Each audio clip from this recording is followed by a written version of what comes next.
Well, you've just seen the toss then take place alongside our on-field umpires Richard Ingworth and Paul Pollard, also Lightning captain Liam Livingston. I'm joined by Bears captain Alex Davis. Alex, what happened there at the toss? I went none from 3, so that's not a good start for me. But we are bowling. We lost the toss and we're bowling. Fantastic. Well, you're bowling first here at Edgbaston. What was the team used today? Because obviously 2 enforced changes with Chris Wokes and Paul Sterling having to leave us. Yeah, Rob Yates comes in for Paul Sterling. Yates, he was unlucky to miss out last game anyway, and Ed Barnard comes in for his debut in place of Chris Wokes. You mentioned there about losing the toss. However, the big thing is obviously you've already batted first and won a game. You've already chased a game and also won 2 from 2, Yorkshire and Leicestershire. You must be so excited and so happy with the way the players have been playing so far. Yeah, we've been playing really well. Like you said, we've won 1 batting first and bowling first. And to be honest, I was really torn today, and I think Liam was as well. So I think we're both trying to lose that toss. But no, we were happy either way today. And finally, home debut for Glenn Maxwell here at Edgbaston. You must be so excited to have such a player of his calibre coming in and having his home debut after what he did in Leicestershire on Friday night, sending it all places. Yeah, absolutely. Glenn, he speaks for himself. He's one of the best players in the world. So to have him in our ranks is really exciting for us, and he's already helped the lads off the field as well with training sessions and fielding sessions. So yeah, he's a really good addition to the Bears family. Thanks for talking to us, Alex. Go well. Thank you. Thank you. News then from the toss is the Lancashire Lightning have won it, and they'll be batting first.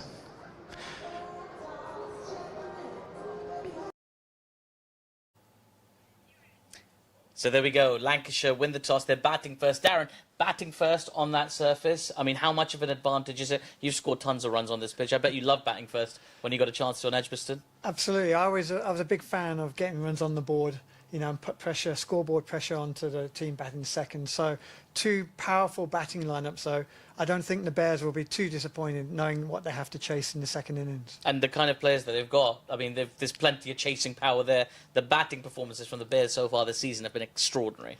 Absolutely. I mean, there's some marquee players in this game on both teams, but if you just look at the Bears very quickly, Sam Hain, Glenn Maxwell, I mean, 2 batsmen in fine form with great experience. So a big day for them, and it's a great opportunity to win a home game against the Lancashire Lightning and get to the top of the table. It most certainly is. And hey, it's the first time Glenn Maxwell's going to play at home as a Bear as well on this surface. We've been talking about this surface. Let's show you a little bit more about this surface. Let's go to the big man who looks after the surface, Gary Barwell.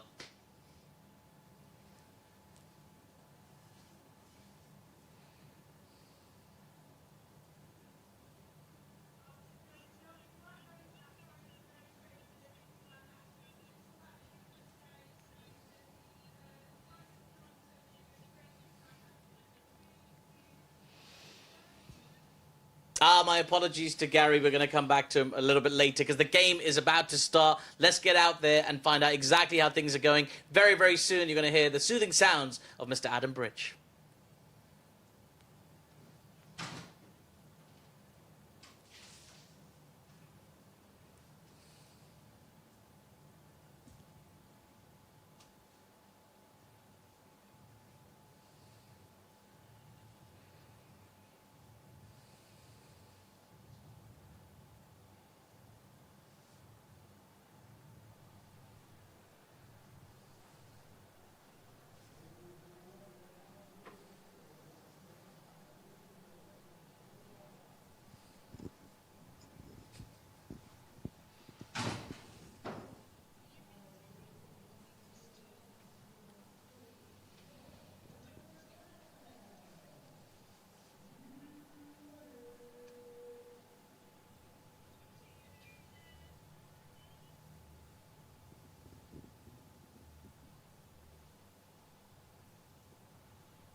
actually out there and do that thing. It's a lot of fun. Just be like, You Bears, everybody goes, you Bears. Dave has captain, right? Until Mo gets back. And Mo's back due Wednesday. Well, no, back at Thursday. Final today.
goes for an LBW, but again, nothing doing. 2 umpires today are Richard Illingworth and Paul Pollard. Dan Mousley into the attack from the far end. 3 balls already gone in this over, 13 for 1. And again, this time slightly down the leg side. May have got a tickle on it though, just from the response from Alex Davis, and it is a leg bye. So there's no run given. There is single given and marked, but not to the batsman. A very good over so far. 1 off for bowler, but Dan's very good at mixing his pace and getting through those overs quick. He's in again, and he's beaten him. That was a quicker ball, That's that quick. one, wasn't it? Yeah. Took him a little bit by surprise, you feel there. It's something he worked on all winter. He came back from his stints in Dubai, bowling this rapid, quicker ball. Just 1 off the bat in the over, and is that corn bowl? It is! Absolutely terrific take, and Luke Wells is debating whether he should be walking or not. Doesn't look too happy to have walked. I think he's indicating that maybe it could have been grounded before, but Dan Mosey was down, and it's a terrific caught and bowled. One of the best you'll see. One is being hit so hard back, and he's gone down low to his right, and he's scooped it up. And from here, it looked a clean catch, and the umpire instantly gave it. I'm not sure who it is at that far end, but instantly, there's no doubt in the umpire's mind, and it's a superb start for the Bears. 14 for 2. I think it was Richard Illingworth at the far end. That is Illingworth, yeah. He's always going to give it to a spinner, isn't he? Well, there's no doubt in Dan's mind as well, where he reeled off for one of his trademark, maybe slightly over the top celebrations. Terrific over though. Oh, superb! What, 1 off the bat was it? Yeah. 2 leg byes. Yeah. 14 for 2. End of the 3rd over. I mean, it's an interesting scenario, isn't it? And we were talking about this off air before you come and joined us in the box. The spin options when Mo arrives as well. It's quite extraordinary for this Bears side. And because Mo is strengthens your batting, you're gaining a multi-dimensional cricketer as you do with Maxwell, but it's just all it's going to do is just strengthen our batting even lower. Here comes Maxwell in again for his 2nd over. Swept. Not too much on that. Alex David is scampering out from behind the stumps. I wonder if Mo will be ready to go on Saturday. Of course, for another home game here. Notts on Saturday, isn't it? Yeah. Evening game on a Saturday. It's a very good crowd today. It's a great crowd, isn't it? Superb crowd. I think it may have exceeded expectations today. Maxwell's in, but the sun's out. It's a bank holiday Monday. What better thing to do than come and watch a bit of cricket? The new batsman, by the way, who's made his way in is Daryl Mitchell, who's had a terrific start to the campaign. Yeah, he's averaging about 120, 130. I think we just looked at in the box. I think he's only been out once. He's got scores of 80, 30 and 20. Well, obviously I was trying to find an average for Haney, but he's not been out yet, so Yeah. he doesn't have one anywhere. But he's racking up the runs, 148 so far from his 2 innings in this year's campaign. The Hayne train has definitely departed the station, as our admin likes to say. Yeah, the only problem we've got, I think, is that the selectors haven't bought a ticket just yet, have they, for some unknown reason. But if he keeps doing what he's doing, the call will come, and it's got to come. But he's doing it around the world now. He did it in the winter, and he's doing it around the world. Here's Maxwell again. Just another single into the leg side, unless they're going to try and turn it into 2, but no. Yates is round. Better. Yatesy can move a bit, can't he? Just a bit. He's recovered very well from his knee operation in winter, and he's back up to full speed. And I think it shows how good our fielding is, where you got Rob Yates in a less fashionable position at the moment. Yeah, there's some great depth here with Miles and Hayne as well within those riders, but Yates does well. A little slip up as it went over the mat, I think, on the just a little bobble. Used wicket. It's always a pain. I was actually watching a game the other night, and almost I think it was the game between Kent and Surrey, and there was the ball just leapt off the surface and almost took the head off of Abbott. Oh, that's a big one. That's a great shot. Lovely shot as well from Mitchell. Effortless. Well, first 6 of the innings for the Lightning, 23 for 2. Mitchell with a big one. I think that's a second decker. I think that's gone in the second tier. Oh, it looked effortless as well, didn't it, Leo? Effortless. He's a great player. He's been superb for New Zealand for the last 18 months, 2 years, and he's then just taken that form around the world, domestic leagues, and you can see why a team like Lancashire want to bring him on board. And we've got Henry Brooks coming back from the City end. Yep. we've had that over from Dan Mosley. Did the job. 100% wicket and 2 off it. You'll take that every day of the week. And if you can use Dan in short patches like that just to squeeze it over and quickly, it works perfectly. 23 for 2 then, started the 5th over, and Henry Brooks is dispatched. And he's dispatched well this time by Stephen Croft, this time for a boundary. Maybe slightly full from Henry, but again, it's an effortless shot. It's straight back over the bowler's head, and if you're all being hit back over your head, you don't often do a huge amount wrong as a bowler. It's generally a pretty good shot. Yeah, Henry Brooks, of course, who feels like he's been around forever and a day, doesn't he? Only 23, but has been around the Bears since the age of 9. And he's in again from that Birmingham end. Oh, that's a vicious shot, and that's well over the head of Barnard. It's 6 more for Croft, and these Lightning batsmen just starting to get going. It's a very good shot. He's predicted Henry would drag his length back a little bit after being put back over his head, and he's played a very good ball shot. Again, there's not a huge amount Henry's done wrong there. It's only fractionally short, but he's on to it in a flash. And I was flicking through his stat pack downstairs before I came up, and his strike rate off the back foot is 20 or 30 higher than the front foot, so he's obviously a very good back foot player. Hands on hips, teapot moment from Henry Brooks, just trying to have a think about what to do here, because when you've gone for 10 in the first 2 balls, it's a long over. In your mind as a bowler, are you starting to think to yourself, right, what can I get out of this with? I think... Or is it just next ball? Henry's very good at being next ball focused, but I think the biggest thing here is getting him off strike and trying to get the Mitchell back on. Well, that's saying something. Yeah, exactly. It's again, leg side, and that's a bit more agricultural, I think it's fair to say. It's the thick inside edge which is flowing past the fine leg, but he's like you said, he's started over really well before in a 6 now. He can ride his luck a little bit, and he can put the pressure on Henry, which is now 14 off his first 3 is quite a bit of pressure on the young man. Yeah, 17 off 9 now for Croft, 37 for 2. Mitchell out the other end, 7 off his first 3 deliveries, and all of a sudden going at some rate here, and that's a lovely shot this time. Nothing agricultural about that from Croft. Beautiful boundary. Beautiful cut shot. A little bit of wit from Henry, but just got to he's thrown his hands for it, got in a good position, and it's beaten point like a bullet.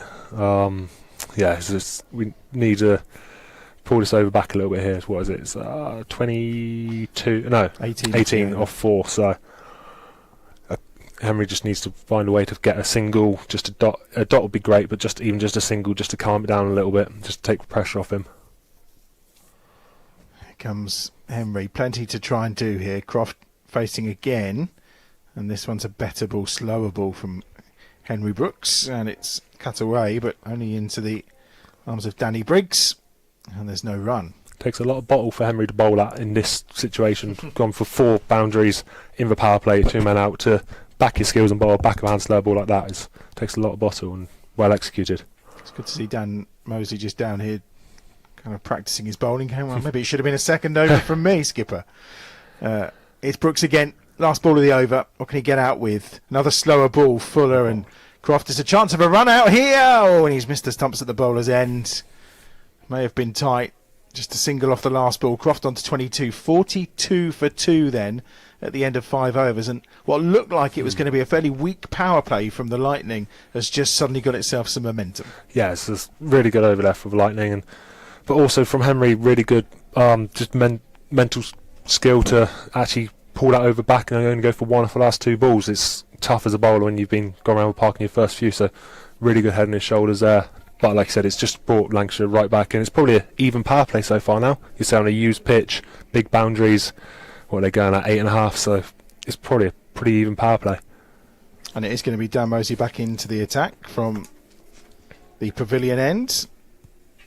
Headband in today as well to keep that flowing hair under control, and he's got another wicket. He's got his second, and he's got the dangerous Croft for 22, and the Bears have a 3rd inside the power play, and we know the significance of that in the statistics over the years, and it's 3rd man down, and Mosley has his 2nd.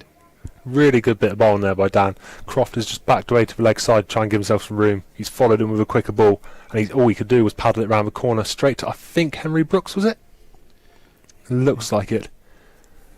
Yeah, that's definitely now our power play. Like I said, 3 wickets in the power play traditionally means you're well in the way to winning the game, but it does bring in Liam Livingstone. I was going to say, whenever you look and go, who's next? Oh, Livingston. Yeah. Oh, and after that, de Gronholm. Oh, okay. I mean, they've just got power It's through just this power the whole way through. setup, haven't they? It's extraordinary. But taking wickets at regular intervals, we know what that does. And the fact Dan Moses is 2 for 1 after his 7 deliveries so far. He lives not too far from me. And he's a lovely young man, I think is the way you describe him. Loves his cricket, loves the Bears, and he's got everything to go to the highest levels of this game, the way he bats, the way he bowls fields, and his attitude towards it. And he started really well in the Championship, and obviously he's done really well in T20 in the last year and a bit, and got himself into a couple of franchises as well. He's still only 21, 22 till the early part of July. And he's in again a little bit quicker. Turned into the leg side just for a single, and it gets Livingston off the mark. Another player fresh in from the IPL. Didn't have his most prolific of tournaments. I think he had a couple of innings towards the end. Yeah. I'll be honest, I didn't watch a huge amount of it. A lot of the English players didn't really probably deliver what everyone. Harry Brook didn't have quite the tournament I think everyone thought he might have. There's quite a few one innings here and there. Mo obviously playing in the final today before coming back to captain the Bears. There's another single.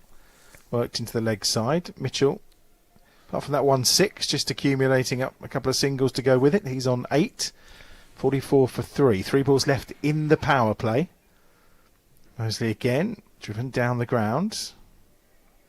And again, in the power play, if you're getting through overs from Maxwell and Mosley, you're not touching a Briggs or a Lintott or even a Craig Miles. You've got 8 of those to come. You've got 4 more to come from Miles, plus Barnard as well. A Barnard who's not even picked up the ball yet. So the depth is extraordinary. Feels like it's a real. I was talking to Darren Maddy earlier in one of the suites downstairs. Feels like the balance is really good, really and good. the depth is there as well this time. Here's Mosley again. Going to be another single into the leg side. Well fielded by Craig Miles in quickly off of the biggest boundary here today. Yeah, he tends to find himself out there, doesn't he? Him and Haney share those responsibilities. He's a very good athlete, Craig. But I think it just shows how our strength and depth of who do you leave out to bring Mo in. Well, that's the big debate, isn't it? That's a wide, no doubt about that. Signal by umpire Pollard. Not quite reached 50 in the power play. Last one of the over. Last of the power play from Mosley, and they're not going to either. 48 for 3 then at the end of the power play. And Liam, the 3 wickets, I mean, the Bears will be pretty happy with that, I would have thought. Very happy indeed. Like I said, the statistics are if you take 3 wickets of a power play, you'll win a large percentage of games. And also, like you just hinted, the way we've done it with Mosley 2 overs, Maxwell 2 overs, we've got our 2 front line spinners who haven't had to touch the ball yet and can now get to work on a used pitch with big boundaries. And obviously Danny had a superb night the other night. I was going to say, Danny, fresh off a terrific performance the other night, taking his 3 wickets, bowled really well. First man, of course, to pass 200 wickets in T20s. That was back in 2022. And here he is for the first time today. And he'll concede a single off the first ball, but wasn't far away from being stopped by the diving Rob Yates. Danny's been a great acquisition for us, especially filling in the Jeeton role since Jeet's retired. But they were big boots to fill as well. Massive boots, but getting the leading wicket taking history of a blast is some way to doing it. But he's not just on the pitch, the influence he has around the team off the pitch has been superb. He's taken over 100 wickets for the Bears in all formats since he joined. Again, a very experienced T20 cricketer. Previous winner elsewhere, of course, during his time with Hampshire, Sussex. A few England appearances as well, probably not as many as deserved over time. No, I think he'd probably always there's always batters who could bowl a bit of spin and balance the team, and another generation he could have played 50, 60 T20s for England with his stats. Just the 7 in the end. Again, he's just going to be milked for another single here, but it's kind of part of the game at this point, isn't it? Really nice take start. 6 and from over. Yeah, That's fine. Of course you No would. problem. Nice start from Danny. Good variation of pace, and I think it's just a bit of sussing out from both teams here on the pitch with proper spinners involved. Livingston cramped for space, and there's no run. Well fielded as well by Yates once more. We suddenly get to the end of the over with just 4 from it so far. 1 ball to come. Oh, Livingston just caught out maybe by a little bit of bounce there.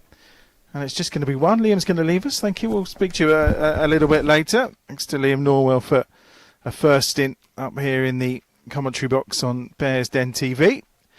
And there's another over passes. Just 5 from it from Danny Briggs. The score on to 53 for 2. And we're going to get our first look of the day at Jake Lintott from the Pavilion End. And alongside me, Aaron Vars, the County Cricket Podcast, and a huge Bears fan. Aaron, welcome along. Thank you very much, Adam. Yeah, it's an absolute pleasure to be here, as you said. Lovely crowd in for today. Brilliant weather, 53 for 3. Great start for the Bears, and now Jake Lintott into bowl. Can't ask for any better. Well, we shall see what he's got up his sleeve today. He's going to start off by bowling to Liam Livingston at the far end. It's a full toss.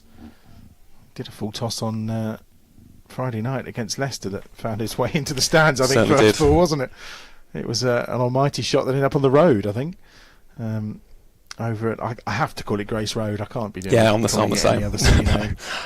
Single off the first ball, though, from for Livingston, and it's into Mitchell now, again, who's come to make that a full toss by just striding down the wicket to greet that. Miles will field again.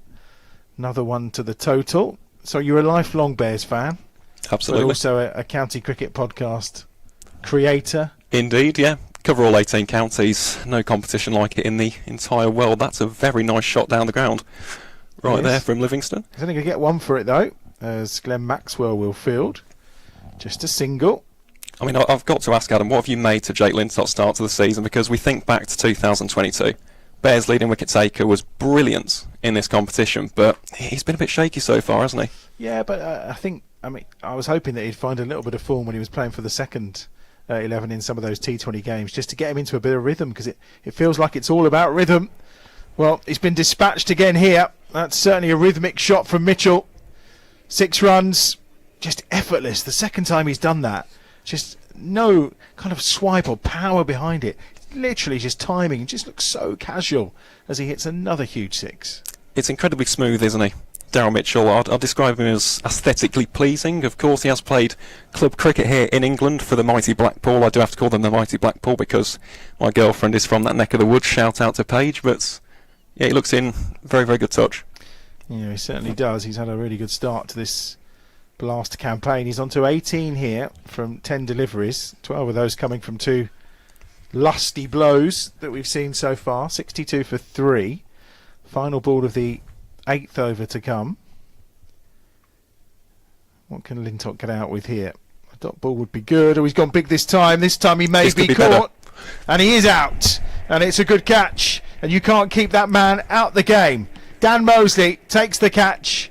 Mitchell's gone for 18. It's a big wicket for the Bears. And the Lightning are 4 down. That is a huge moment in this game, Adam. A brilliant piece of bowling from Jake Lintott. Just flighted it up, didn't he? Invited Darren Mitchell into that shot, into the safe hands of Dan Mosley. Beautiful, beautiful bit of bowling from Linsanity. Yeah, certainly. I mean, it's a terrific delivery. And, well, Mosley, you just can't keep the boy out the game. He's already taken a couple of wickets. And now a catch on the boundary edge. Mitchell just tried to do it once too often. But it was the guile of Lintott. I mean, that's the thing that I always find with Jake Lintott. It doesn't matter, as we've seen in previous seasons. Even if he's taking a little bit of tap, to him, well, he then just rises to the occasion and he throws down the challenge. And he's got that array of ability and skills to kind of go, OK, you can try hitting me over the ropes, but I've got this. And it's paid dividends again here.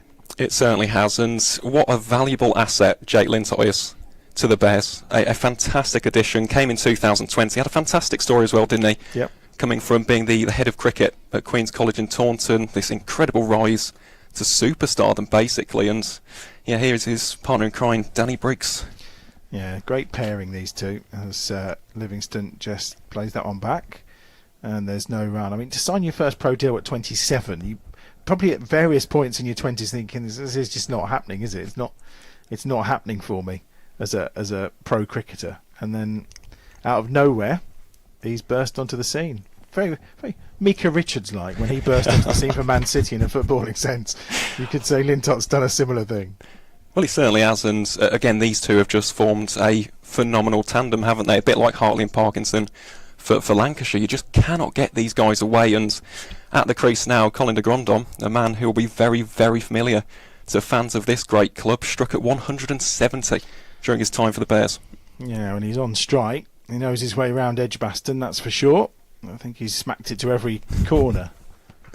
He certainly has. He was a great, great signing. I know, obviously, at times the form wasn't great, but when he was on it, I think back to Surrey in 2017, that unforgettable night at the Oval, the pull shot to the boundary, elation for the Bears fans who travelled down.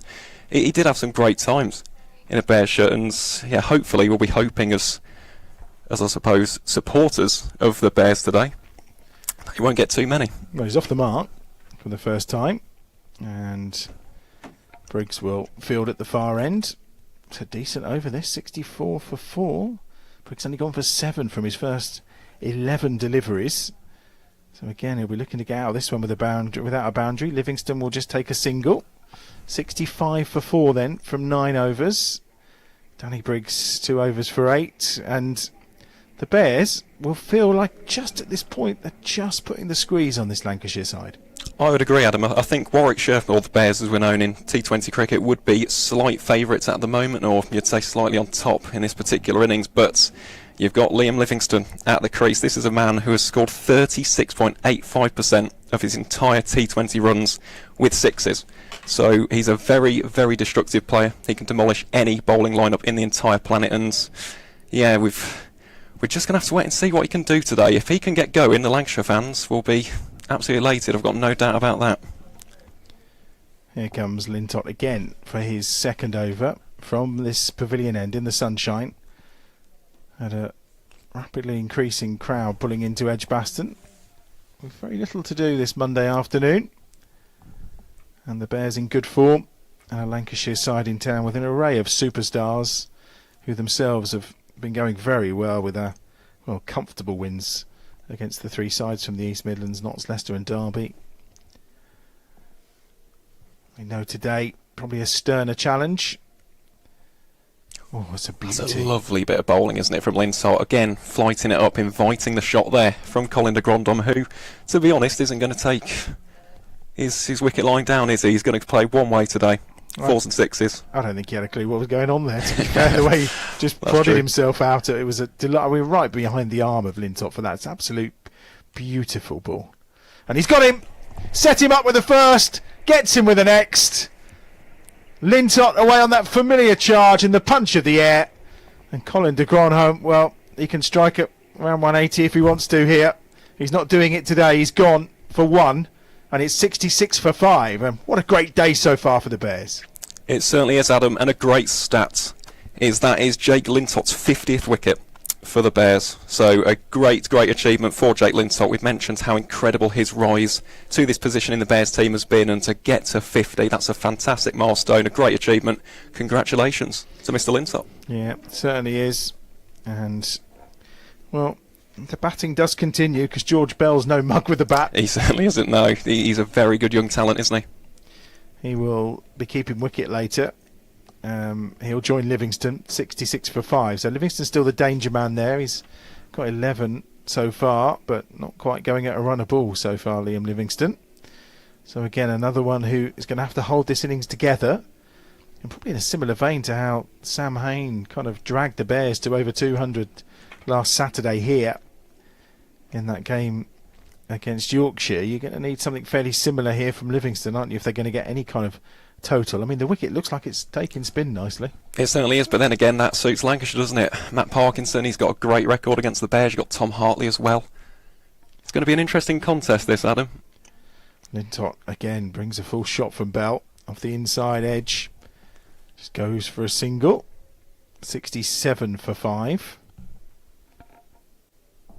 Really good stuff from Jake Lintott as ever. 2 for 11. You think he was carted for that big 6 in his first over as well. Flighted again and deceives Livingston, who did well and almost had his head taken off that time by Rob Yates. Bit of a sharp throwback, that, wasn't it? It certainly was. 1 ball to come.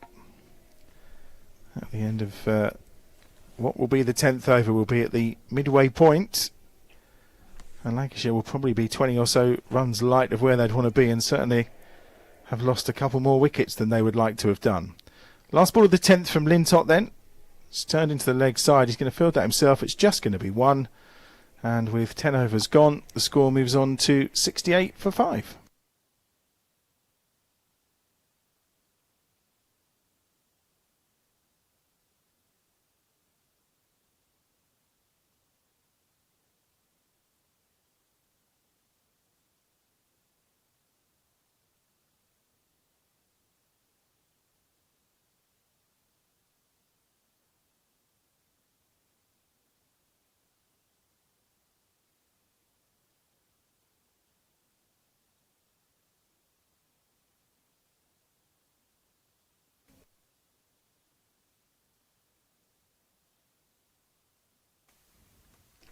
Dan Mosley's back on.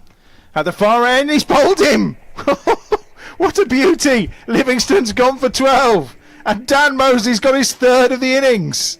Wonderful. He skipped away in delight as he was setting himself up to deliver that ball. And the first one with pace. It's almost York Livingston, I think. And it's 68 for 6. Livingston's on his way for 12. Well, this is just magnificent, isn't it, Adam? These spin bowlers are producing the goods in sensational style for the Bears today. Dan Mosley, 3 wickets already, figures of 3 for 7, and Liam Norwell mentioned this, didn't he? He's just darting it in. These really difficult arm balls to get away.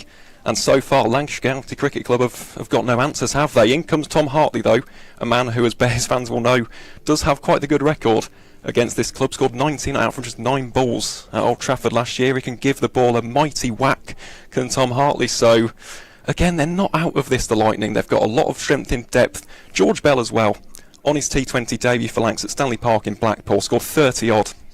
Anchored the innings against Durham quite exceptionally, actually. Alongside Stephen Croft, he scored 52 in that game. So again, if you're a fan of the Lancashire Lightning, these two have got to rebuild just for these next 5 innings, try and set something up for the final 5 overs. Well, before this, 1 for 3 was Mosley's best figures in T20 cricket. 3 for 7 today from his first 13 balls. Terrific stuff from Dan Mosley. As we say, been a Bear for some time. First pro deal when he was 2019, of course, made his debut in this competition against Gloucester. That was back in 2020. Just top quality from Dan Mosley today. Stepped up to the plate. And there's a few field changes coming, I think. They're just going to be a little bit careful here with Hartley and maybe just strengthening on the leg side for the left-hander. That's sensible. Exactly where his 6 is against the Bears at Old Trafford was the square leg region, so that is Tom Hartley's danger zone there. I think that's sensible captaincy from Alex Davis. He probably does know that, actually, from the time spent with Tom Hartley at Lancashire. But just talk about Dan Mosley, Adam. It is a great story, isn't it? He really is Warwickshire through and through. And to produce a performance like this, he took 1 for 9 on debut. That's a poor bit of fielding from Chris Benjamin, that is, isn't it? Yeah, I don't think Dan Mosley will be happy about that. It's 4 runs, just a little release of the pressure. Just seemed to dive over the top of it. Really poor stuff from Chris Benjamin. You kind of expect better of a wicketkeeper, really, don't you? Let's be honest. Well, he's usually a very, very solid fielder, but then again, it's the game of cricket. It's T20, it comes thick and fast. Part of that to one side, focus on the next ball, and hopefully for Dan, it'll be his 4th wicket. Here we go. He's in again, and it's into the pads that time of Hartley, and he just works it to the leg side. 2 more balls to go, and then Darren Maddy's going to be coming and joining us in the commentary box. Bears legend, of course. What a guest to have on. And a T20 maestro, and that's driven down the ground by Hartley. I don't think they're going to mess around here. They've taken a single, but there was certainly some intent with the speed at which he threw the bat at that. 73 for 6 brings Bell on to strike. Last ball of Mosley's 3rd over. 3 for 12 so far. Changing the field again for the right-hander this time. 2 sweepers out wide either side. in the covers and in the deep. Just going to be one, maybe. I think I'm going to run this quickly and try and turn it into a 2, but I think it would be too risky. They take the single, and 74 for 6 then after 11 overs. Aaron's going to leave us, and Darren Maddy will leave us.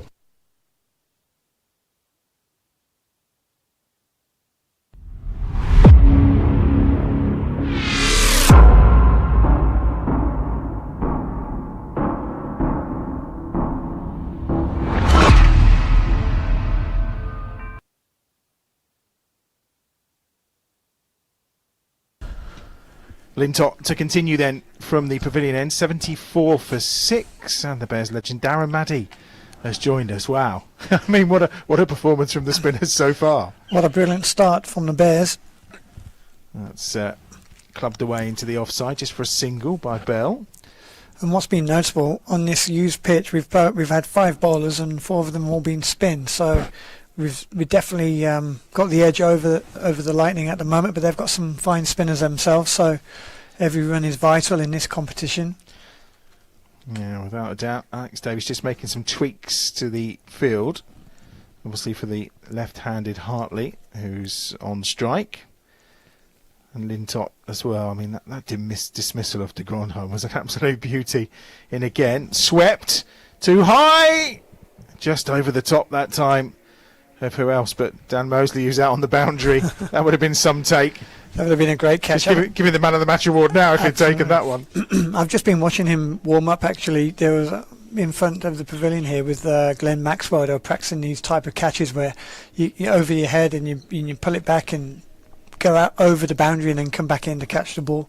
And that was almost one of those, but it was just a fraction too high on this occasion. But he of his outstretched hand. But it was a good effort, I have to say, and a good shot by Hartley, who favours the leg side, as it was predicted only a moment ago.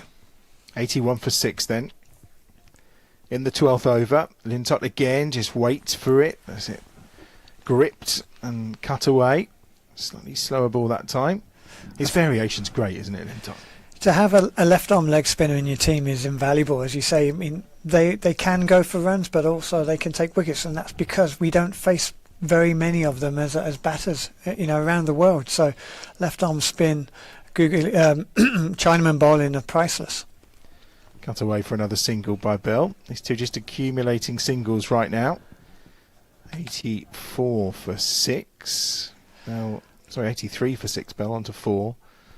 We've got Hartley on 12 and now on strike. A couple of balls remaining in this 12th over. In comes Lintott again. That's hit with some power this time, and it may dissect the fielders, but no, it's going to be cut off in the end on the boundary rope well that time by Ed Barnard, who's not had the ball in hand yet. No, good bit of fielding. Well, nobody really has, because they can't get the ball out the spinner's fingers at the moment. But this Lancashire batting lineup just keep coming at you, don't they? Even though we've got their big players out, they still keep coming at you. Cut away once more, just for a single this time, just to the edge of the circle.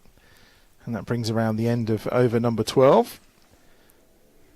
And again, 6 wickets down.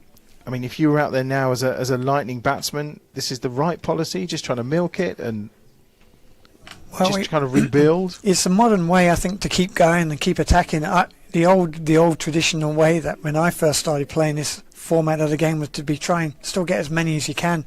120, 130, might even lead into 140.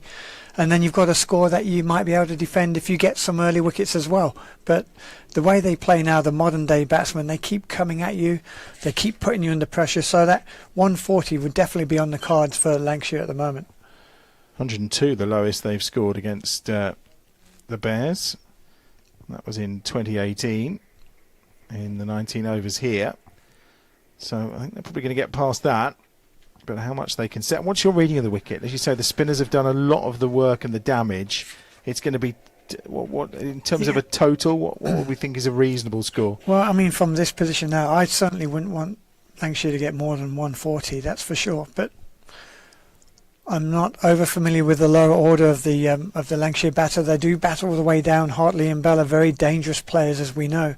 And if you get these two out, maybe 130. But if these two get in and keep going like they're just starting to show a little bit of intent, then 140 plus, so that could be quite dangerous. But Danny Briggs has ambled through the first couple of balls of this over again. Just a single. They tried to turn this one into two. The throw wasn't quite good enough in the end. Just a few too many bounces into Danny Briggs, and they get home for a second. what I like about his plan at the moment is making them hit to the long side of the boundary, protecting that that big boundary on the leg side to the left-hander. So there's plenty of twos there. Oh, that's a switch here. Oh, what a catch! Henry Brooks takes the catch, and the wicket's gone again. And this time it's Hartley who's out. Brooks with a catch. Briggs strikes, and it's 7 down for the Lightning. Brilliant catch from Brooks. He's a big man and he was flying. He needed all of his height there as he dived high to his left, caught it 2 hands on the edge of the circle, and that was a big wicket because Hartley was starting to look very dangerous. He got 18 very quickly off 11 balls, and instead of hitting to the long side and picking up his twos, as I've mentioned, he's tried to go for a reverse sweep, hit it to the shorter side, but thankfully Brooks was there and with a very safe pair of hands took a brilliant catch. Luke Wood is the new batsman. That's a terrific take from Henry Brooks. Absolute beauty. And Brooks just trying to take some of the attention away from Dan Mosley, you would say, with that catch. Absolute stunner. Brilliant catch, and that's a modern day cricketer now. Even the big fast bowlers can field, and that was a great example of that. That was a fantastic catch. Well, And that puts us in a really strong position now, because I know Wood, we've seen Wood in franchise cricket and international cricket, but it's not as dangerous maybe as what Hartley could have been. no, another left-hander. He's off the mark. Just turning one round the corner. Just going to be a single. Score moves on by one more, of course. 91 for 7. 7.1 the run rate, so nothing too challenging so far. And a big crowd here being treated to some excellent, a bit of a masterclass in slower bowling from the Birmingham Bears. One more to the total, and the score moves on to 92 for 7.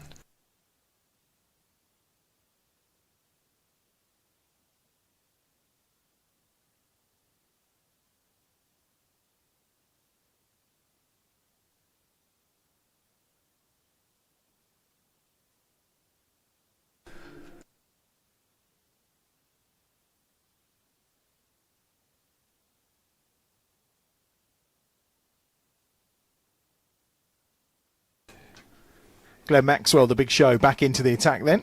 Over 14, 92 for 7 right now. And that's turned around the corner. Going to nick a single to Henry Brooks. And again, Maxwell with that early wicket as well, just setting the tone for the spin bowlers, Darren. So they certainly are. They've got a strong hold on the Lancashire Lightning batters, and with 5 overs of spin remaining, you would think that they're going to bowl all 5 of those out of the remaining 7 or 6.5 overs that are remaining. It's just a question of who's going to bowl the other 2. Full toss.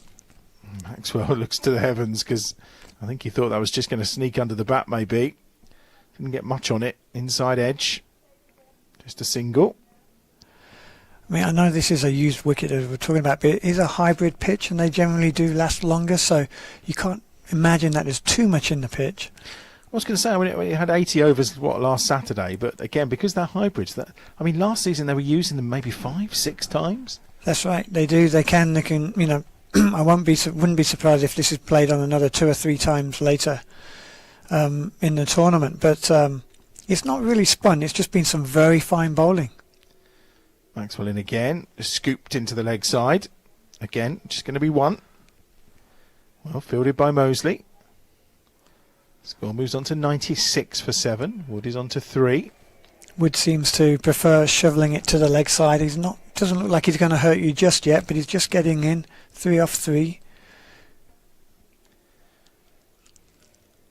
Maxwell just stops in his delivery stride. Just gives Bell a moment to reset. And go again for Lightning. 96 for 7. I have to say that I'm pleased that Maxwell didn't take the stumps, take the bails off, because he could have mankad Wood, who was a long way out of his crease, he was backing away too early. He wasn't really focusing and still didn't even know that he'd stopped. Maxwell in again. It's a big shot. That's out. Oh no, he's dropped it. He's dropped it, Craig Miles. He dropped so few. Well, for a moment, when it first kind of flew, I thought it was going over his head quite comfortably. He seemed to set himself, but it's as he fell backwards, it just bobbled out. Was he in the right position? Was it? Well, actually, when he looked like he misjudged it at first, so maybe he lost it a little bit in the crowd. He went reverse cup and he got very low with the catch, and as he fell backwards, he just lost it. He didn't seem to get too good a grasp on it, obviously, because he dropped the ball. But I wonder if he lost it in the crowd as it came through from the family stand. Don't usually expect to see Craig Miles dropping those, that's for sure. He's a good fielder.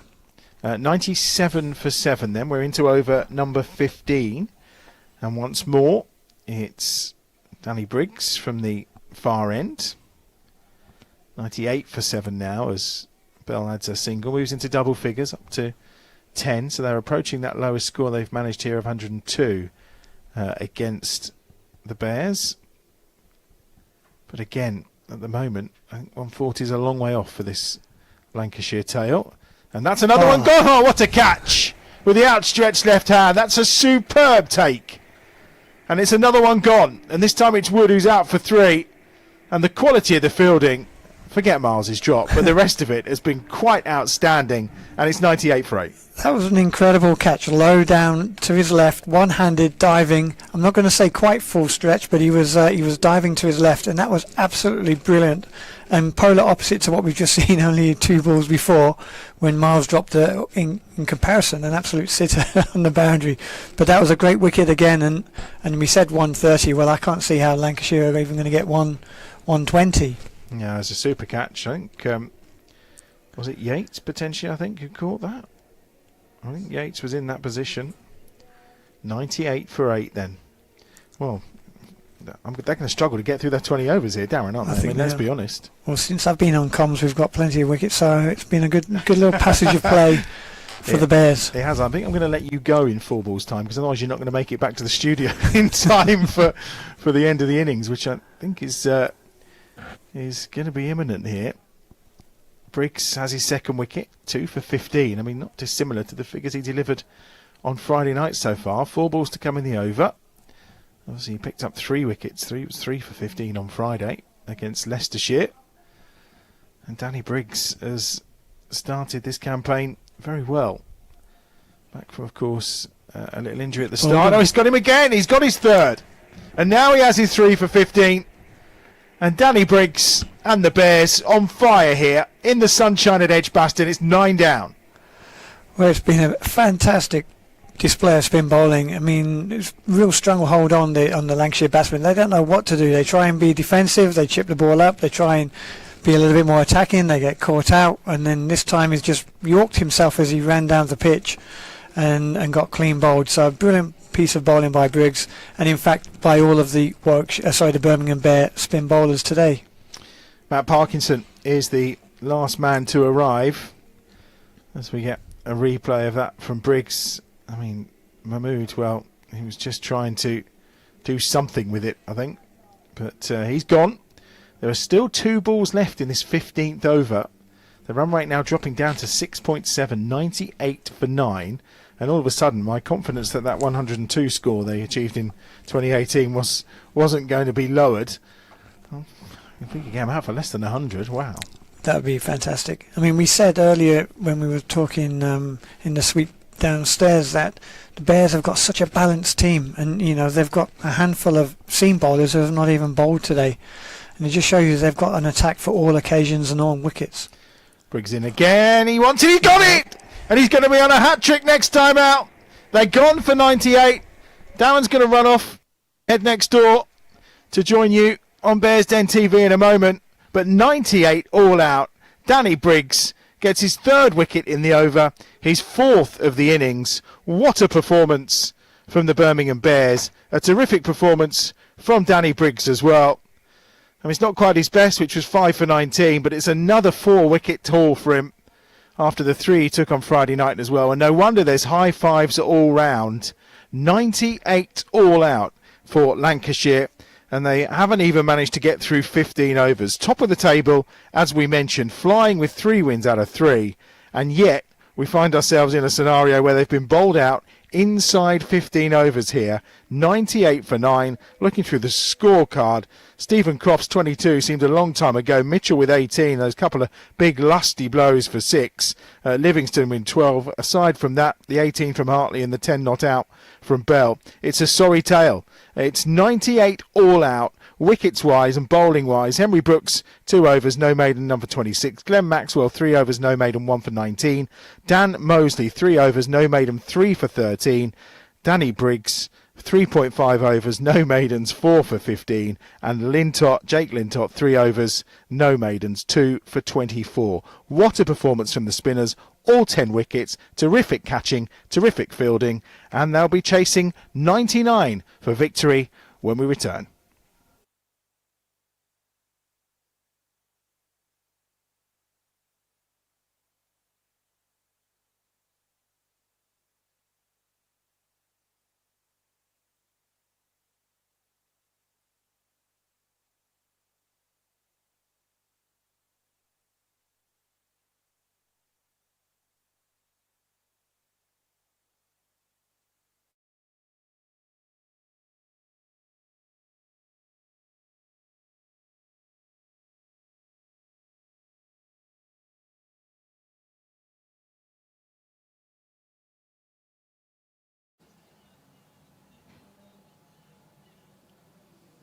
Well, that was emphatic. 98 all out. I don't think any of us saw that coming, particularly with the way Lancashire have been playing. I mean, that was extraordinary. Darren, Maddie, alongside me. I mean, we thought that, you know, it might be we talked about this before, the toss might not necessarily work out in their favour, but 98? Did you see that coming? I don't think anybody really expected that, not with that batting lineup, but that powerhouse batting lineup that Lancashire possess. And they just kept coming at you. I mean, every time he got a wicket, I thought, oh, here comes Livingston or de Grandhomme. You know, they just kept coming, superstar after superstar. But what a brilliant innings of spin bowling. I mean, the Bears obviously had a plan from the outset because they opened with Maxwell, the spinner, and they've only bowled 2 overs a seam, and all 10 wickets, I believe, have fallen to the spinners today. They have. And that's absolutely incredible. So whoever's done their homework, you know, needs to have a pat on the back for that. Maybe there's a little chink in Lancashire's armoury there playing against spin. The wicket didn't appear to do a great deal. It was just some fine quality spin bowling backed up by some unbelievable fielding and some great catching. Yeah, it was absolutely superb. I mean, the last over, Danny Briggs just mopped up 3 wickets in 1 over. Thank you very much. Inside 15 overs. Bowled them out as emphatic as you like. We might have a short game here today. I mean, we had the whole afternoon prepared for this, Darren. I mean, like, we might get some golf in today at this rate. Absolutely. Well, I can't remember such a dominant performance from the Bears in the field, and particularly with the ball. And Dan Mosley, I thought, was very impressive with his off-spin. Obviously, Maxwell started off in his first over. He got the wicket. And it just continued, and to finish with Danny Briggs to pick up 3 in the last over is incredible. So, you know, a great display of spin bowling, and really got on top of the Lancashire batsmen who didn't really have a clue. I mean, Darryl Mitchell played some lovely shots. He hit two fantastic sixes that were effortlessly went into the second tier of the main stand. But after that, nobody really looked likely to score runs comfortably unless they were knocking it for 1. And the nature of T20, they want more than 1 these days. They did. They try to continue attacking. Some of these bowling returns are quite remarkable. I mean, Danny Briggs, we talked about, 3.5 overs, 4 for 15, which is very impressive. But as you said, Dan Mosley, 3 for 13 from his 3 overs. Jake Lintott, he went at just over a run a ball, 2 for 24 from his 3 overs as well. Glenn Maxwell on his Edgbaston as a beer debut, 1 for 19 from his 3 overs. That's extraordinary. Henry Brooks didn't get a 3rd over in the end. He probably fancied bowling a little bit more at that lineup, the way things were going. But what was it about the spinners that really just strangled that Lancashire team? Well, I mean, that's a good question. Spin plays a huge part in this format of the game. You know, when T20, the concept of T20 developed many years ago, we all thought it would be the death of spin bowlers. But in fact, they play more of a crucial role than the fast bowlers these days. And it's fantastic to see. As I say, to play 4 spin bowlers and only to bowl one seamer who only bowled 2 out of the 16 overs. Yeah. I mean, that just shows that we had an obvious plan today, and it went accordingly. So full credit to the coaching staff and the analysis team for maybe picking up on something. But they had the faith in them, and once you get on top of a batting lineup and they're starting against spin, it's very difficult. Very difficult to start against spin and score freely. So yeah, I've got to send an apology to Adam Bridge, because I was listening to the commentary and he said, 3 wickets have fallen in the power play, which they had. And he said, well, that the statistics tell us that can be ready. But those statistics have moved away in recent years. It's not as emphatic as it used to be. I was thinking, oh, come on, Adam. Like, it's not. But it was. He was bang on the money. Now, 98, 99 to win this game. Obviously, heavy favourites. But it can be slightly tricky when you've got to chase a low total in a T20. It can be, but I would imagine and I would expect to see the Bears come out playing shots from ball one and try and win this game as quickly as they can. They don't want to drag it out. And with the batting lineup that the Bears have as well, I mean, equally as strong, with a lot of good players, strong players in that middle order, I wouldn't be surprised if Dan Mousley's there at the end to hit the winning runs. I think he's had a fantastic afternoon so far with his wickets and the catch as well. I wouldn't be surprised if he's there at the end, coming in the middle order to win the game for the Bears. Yeah, I mean, it's not a lot of runs. I mean, you might see Rob Yates and Alex Davies knock the whole lot off. It's not impossible. Is that the best way to approach a low total? Like, do you want to sort of impose yourself, or do you want to be a bit more considered because it's under a run of ball, you can take your time? How do you? I mean, you've been there, you've done it. Well, how would you approach 99 as a target? Well, I think my approach from my experience back in my day is very different to the way the modern players... It wasn't that long ago, Darren. Modern players you make it sound like a long time ago. The game has changed even in the last couple of years. I mean, it's remarkable, the way they hit the ball nowadays. I think it's all about getting off to a good start. We know that Lancashire have got 2 very good spinners as well, in Parkinson and Hartley. And Croft will also bowl some off-spin as well. And that will probably be the theme, having seen what's just happened in the Warwickshire bowling innings. However, home advantage, Bears going with the momentum. The only way Lightning can win this game is by taking early wickets. So if we can negate that new ball, possibly with a spin, I can't see how the Bears are going to lose this game. And let's hope they go and win it without losing the wicket. That would be the perfect scenario. It really would. It would be an emphatic way to move to the top of the group as well, because as we said before, the Bears have played 2, 1-2. Lancashire coming into this game have played 3, 1-3. So one team is going to lose their first game today. Pretty strong odds on that being Lancashire at the moment. A word on this crowd. I mean, I went out there during the power play, towards the end of the power play, just to sort of get a feel for the atmosphere. It is electric out there. It's a huge crowd. We had projected sort of between sort of 6,000 and 7,000. It feels like almost double that out there. There's noise. I mean, this is the performance you want from a home team in front of a big home crowd. It certainly is. I mean, I think the crowd has beaten everyone's expectation. I don't think they was expecting this much, but it is a bank holiday Monday. The sun is shining. You look out the window behind us. The ground looks absolutely magnificent. And they've really got involved as well. And they've been treated to a great display of spin bowling. I don't think I can remember a better display of spin bowling in T20 cricket ever. Certainly, from a Bears point of view. So to have 4 spinners like that to bowl as well as they did is great.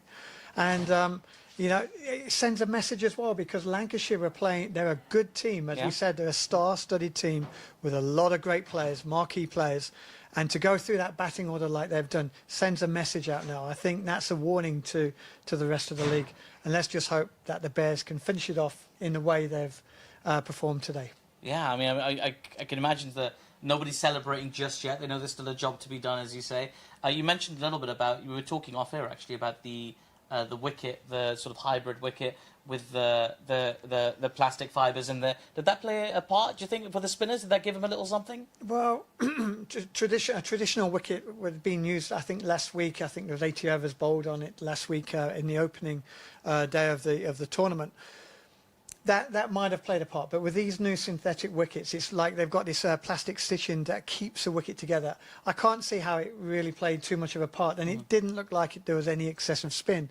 Just some very good quality bowling, some exceptional field placing, and as I said, well supported in the field by some brilliant catching. There we go. Darren Maddy's giving all the credit to the spinners, as he should. All 10 wickets. They took all 10 of them. Outstanding from the Bears. The action is about to resume very soon. You're going to hear the soothing sounds once again of Mr. Adam Bridge.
The commentary box, Darren Maddy alongside me. We are almost ready for the second innings. The reply from the Bears, chasing 99 for victory. Everyone waiting in anticipation. I think this big crowd today have been and filled up on those spectacular pint pots that they drink out of. They've been to get their lovely selection of food from within Edgbaston. And well, Darren, we've had no time to do anything, but that's fairly standard during the 10-minute break here. I mean, it couldn't have gone any better, really, could it? It was just a stunning bowling performance. Absolutely stunning. And I was saying earlier, or just a moment ago, that I can't remember a bowling team or an innings for all 10 wickets to spin bowling. And that just shows you the quality of and the standard of bowling this afternoon, backed up by some brilliant fielding. And I thought Alex Davis captained very well. He got his plays in the right positions, and other than one little mishap on the boundary by Craig Miles, I thought the Bears were absolutely fantastic in the field, and their catching was absolutely awesome. We saw 2 or 3 good catches today. Yeah, no, they really was exceptional. So we're just waiting for the arrival of our umpires, Richard Illingworth and Paul Pollard.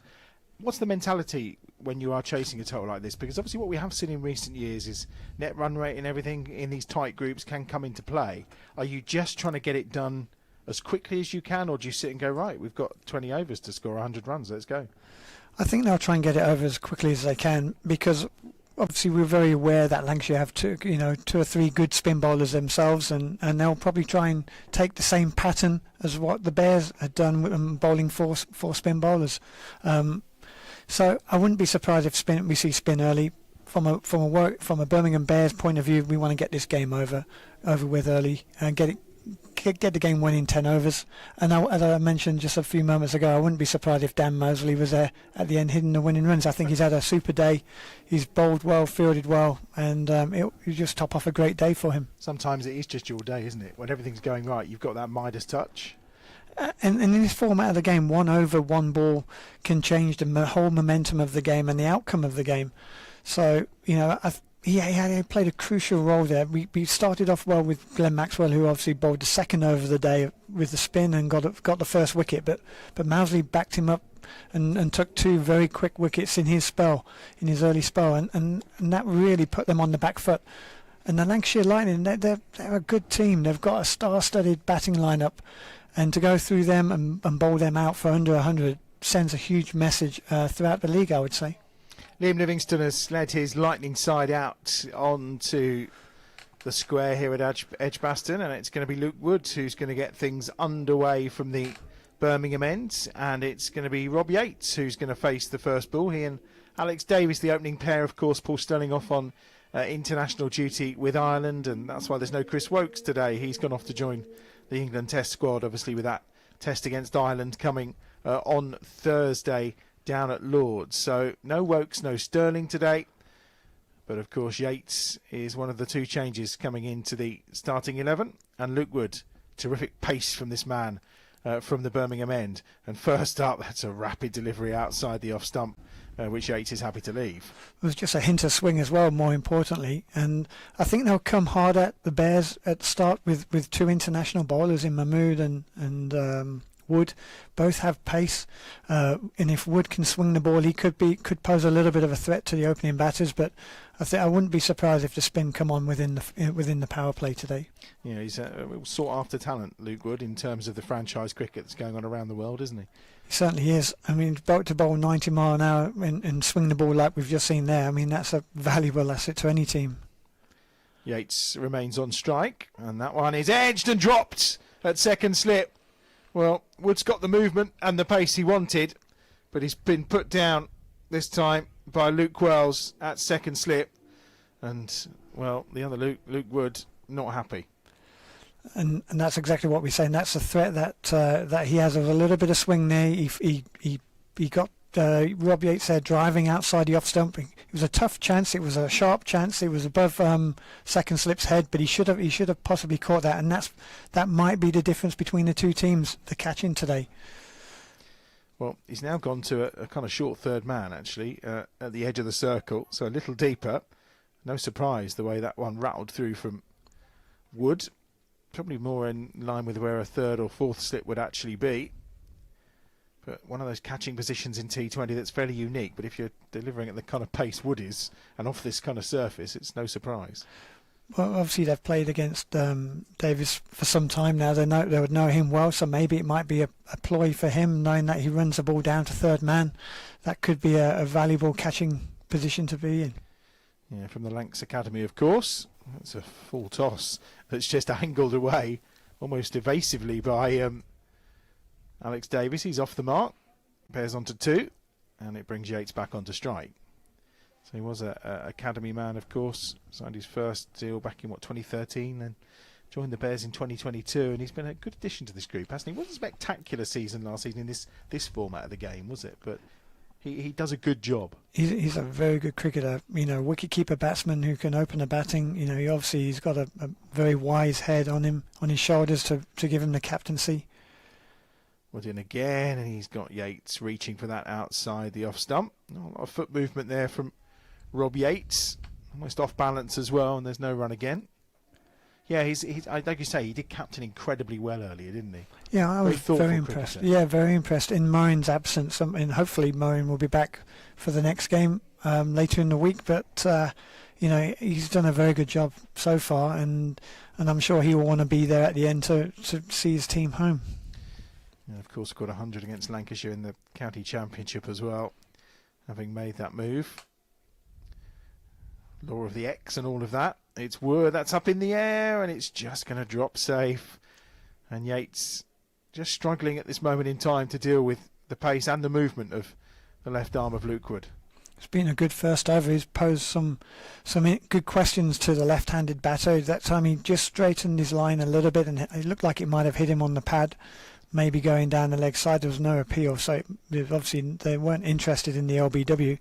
But he's had him playing outside the off stump, and that one he just zoned in a little bit more onto the stumps. So you can see what his plan is. But he certainly bustles in quickly, and he's very whippy, very quick. Last ball of the over, picked up nicely this time into the leg side. That's going to be 4 runs, and that's better from Rob Yates at the end of the over. He'll feel more comfortable with that as the Bears move on to 6 without loss. Yeah, great shot from Rob Yates over mid-wicket, picked it up nicely, and that will settle him down a little bit because he was a little bit edgy for his first 2 or 3 balls, but that was a very confident shot, and the type of shot that we know that he's capable of. He's a good player, is good Rob Yates, and nice to see him get an opportunity to play in this format of the game as well. And it just shows as well, doesn't it, for all the success that we saw in the Lightning innings of the Bears spinners, on a wicket that's maybe a little bit helpful to the spinners, when you've got that express pace, it kind of almost just cuts through everything, doesn't it?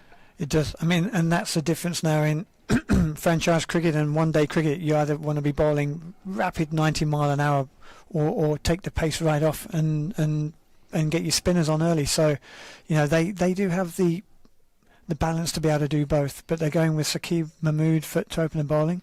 Yeah, I was going to say, talking of pace, they got plenty on offer. And Mahmood, back from injury, of course, was certainly in and around the England squad for not only limited overs formats, but they were looking at him as a potential test long-term player as well. But again, it's a career, like all of these fast bowlers, that's just been blighted by injury. It is. Well, fast bowling's a tough gig, and I was only a medium pace dobber, I suppose, in comparison. But the stresses and strains that go through their bodies to try and bowl at 90 mile an hour, 90 plus miles an hour is incredible. So hats off to anybody who do manage to sustain that.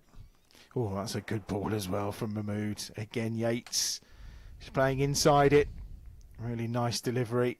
Just a bit more bounce, slightly shorter in length than Luke Wood was, wasn't he? Yeah, he gets a little bit more bounce. Luke Wood is skiddy, very skiddy in comparison. But Yates is just a little bit unsure with his footwork at the moment. He got caught in the crease again there. And that was a nice ball. That was a nice delivery that could have easily found the edge, but thankfully he managed to survive it. 7 without loss. Good start to the over from Saqib Mahmood from this pavilion end, and again he's almost cut him in two there. Well, I think the appeal was for an LBW, but probably just grazed the thigh pad, I think, on the way through. Almost just seemed to slice Yates in two, and it's no run again. But again, Yates has now got to work out the conundrum of how to deal with Mahmood. Yeah, another ball survived, but it looked like it brushed his thigh pad or his pad and still missed leg stump. So it just shows you maybe Yates is not quite picking up the line and the length, or his footwork isn't as short as what it normally is. Maybe he's a little bit nervous opening the batting for his first T20 game this season. He's in again, cut away. Going to get one. Going to try and turn that into two, and it's good running, actually. They've done well, because that was almost straight to the fielder. But they've both ran brilliantly, and it's 2 more to Yates, and the score moves on to 9 without loss. Good positive running. That makes a difference when you're having a short run chase. Takes the pressure off you as well, especially when the bowlers are of this quality. You've got to make sure you take every run, and that was great running. 17th T20 game in domestic cricket for Rob Yates. I mean, he strikes around 138, so he's got a really decent strike rate when he's been given the opportunities without perhaps going on and making a ton of runs. 53 is highest score, and had another one to the total there. And he moves on to 8. The score moves on to 10, with 1 ball remaining in Mahmood's over. Just 4 off it so far, but again, there's no pressure. The target is 99. There's no need to worry that they've only taken 5 or so from each over so far.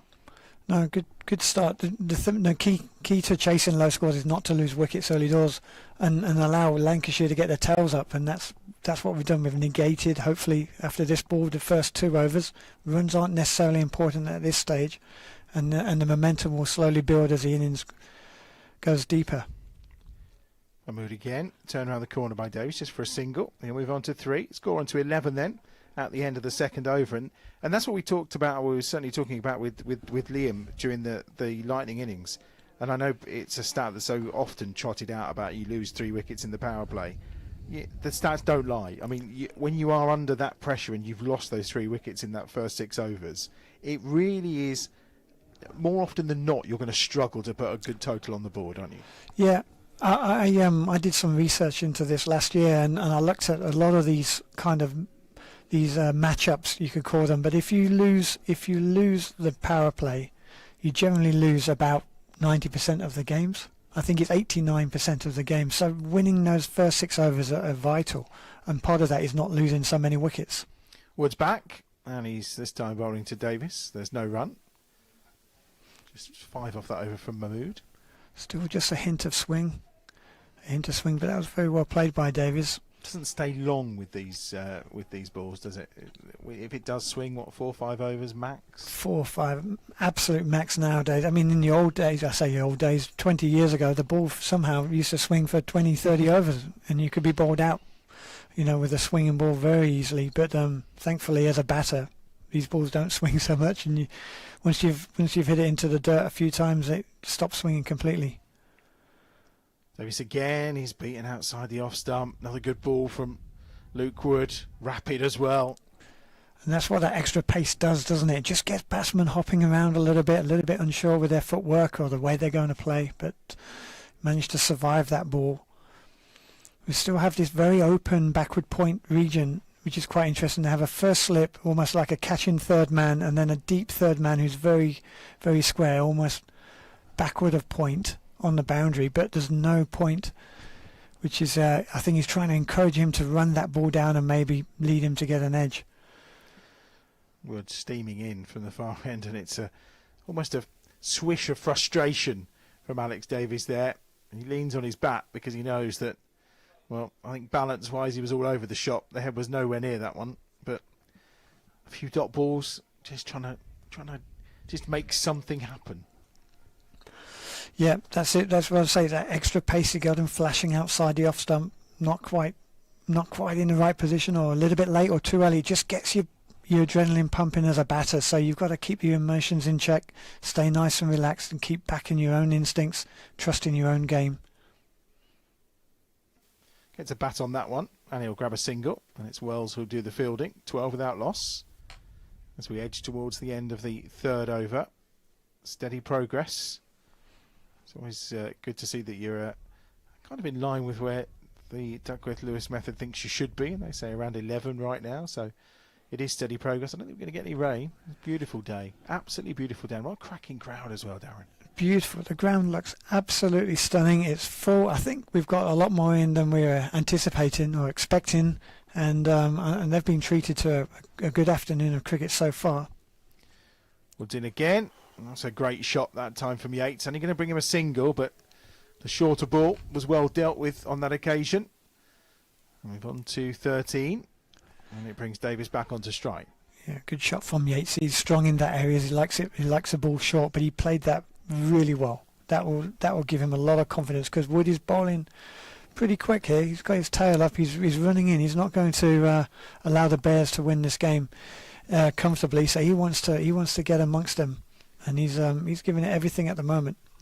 Yeah, our eyes were certainly fixed on that ball from Wood, and Yates delivered nicely. Last ball of the over, down the leg side, and it's going to be a wide. There's nothing on it.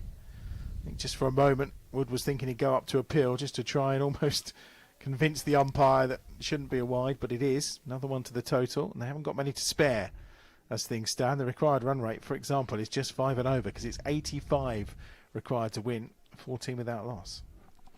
As a father of a wicketkeeper, a young wicketkeeper, I'm always looking at how good the keepers are around the circuit, and that was a good take actually. Bounced just in front of him down the leg side, so he took that really well, did the young lad. Yeah, George Bell behind the stumps today for Lancashire. Outside half of Alex Davis bat that time. Another single, 15 without loss as we reach the end of the third over, and the skipper's out there, so he's able to control the tempo really of this innings right now, and they'll be quite satisfied, bearing in mind the movement and the pace we've seen from these opening pair for Lancashire.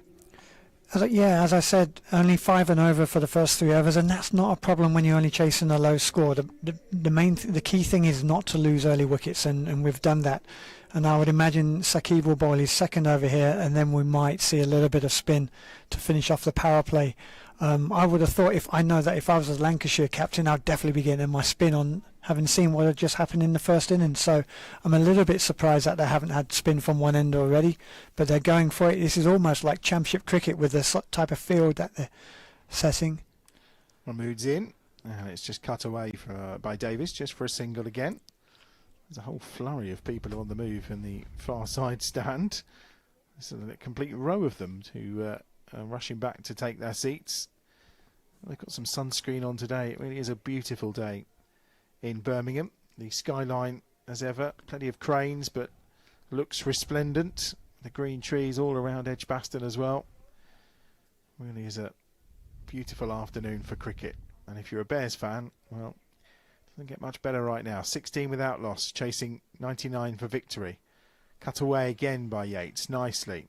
They're going to turn that into a 2 as well. Really good running between the wickets for Davis and Yates. Score moves on to 18. Yates is on to 11. Davis has 6. Yeah, well played by Yates. They've left this backward point area open, and they have this deep backward point on the boundary, encouraging them to try and push the ball into that area, but Yates has done that very effectively now and picked up a couple of twos. So Lancashire might have to look to change their way of thinking, and in fact they do. They bring their short, fine leg into this fly slip area on the edge of the circle, and they've moved their second slip to cover point. So to try and just build a little bit of pressure on Yates. Mahmood in again. Oh, he's cut at that one. He's got the under edge on it. And there's no run. Wasn't too far away from the stumps. Gathered by Bell in the end. You think as well, if they get to the end of these 4 overs and haven't taken a wicket, then they really will think it's spin time, isn't it? Because they need to try and eke out 1 or 2 in this power play. Absolutely. I suppose their mentality is we'll try and get an early breakthrough, then get the spin on and get amongst their middle order and get batsmen starting against spin bowling. And that's the toughest way to play cricket, as a batter starting against spinners. Not many players do that too well. So if you can get amongst the middle orders and get them starting against spin bowling, could make a big difference. Mahmood in again. Yates trying to be creative. Went down on one knee and was looking to kind of sweep it round the corner. In the end, just too much on it. And I've got to be brave, I think, to do that to Mahmood. Well, you've got to be brave. But actually, it was a very good option because, as I said, he's taken his short, fine leg up. So there's no man there. All he has to do is get a little bit of bat on it, and it's 4 runs. So I like the way he's thinking now. He's starting to plan his innings. He's looking at the field, and he's playing effectively. But that was a good Yorker from Mahmood. 5th ball of Mahmood's second over. Short, pulled away. Great shot from Yates for 4. Really nice. Takes the Bears on to 22. Just waited for it. And it's an area we know he likes to play. Yeah, he plays it very well. He's played a good hook shot off Wood the over before, and now this time he's pulled this one in front of square. It was a great shot. Picked up the length really well. And you can tell he's growing in confidence now, ball by ball. And these are a good sign for him and for the Bears. But it also shows you when you have 4 consecutive overs of the same bowlers, batsmen start to line you up. You need to change it up a little bit. So I wouldn't be surprised if there's a change at the end of this over. Yeah, there's a reason there is so much chopping and changing in this format of the game. And again, it's a lovely ball that Yates just kind of chased a little, and 4 overs gone. 22 without loss.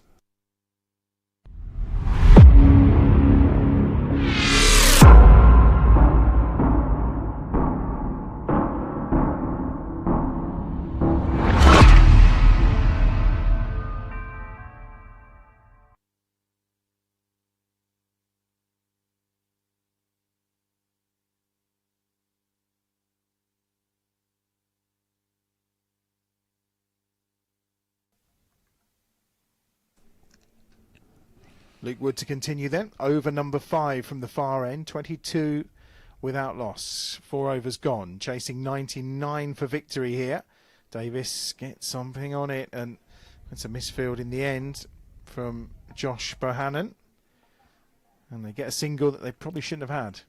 And that's the last thing you need with such a small total on the board. It is. When you're defending a small total, you've got to take your catches and you've got to stop the balls. And already we've seen a drop catch and a misfield now in the first 2 overs. And I think I can only remember the same in the whole of the Bears bowling innings. So, not the best start from a fielding point of view. A little bit surprised they're still bowling Luke Wood. As I mentioned, I thought they might have changed it up, but they obviously think that this is their best way to get a wicket. But I'm surprised with the way they're playing now and the way this innings is starting to build. Well, again, they're taking the short fine leg off, or short fine leg out, should I say. No real change, but it does leave that gap. As Wood's in again this time to Yates, who makes some room for himself and cuts it away over the ropes for 6. It's a terrific shot from Rob Yates.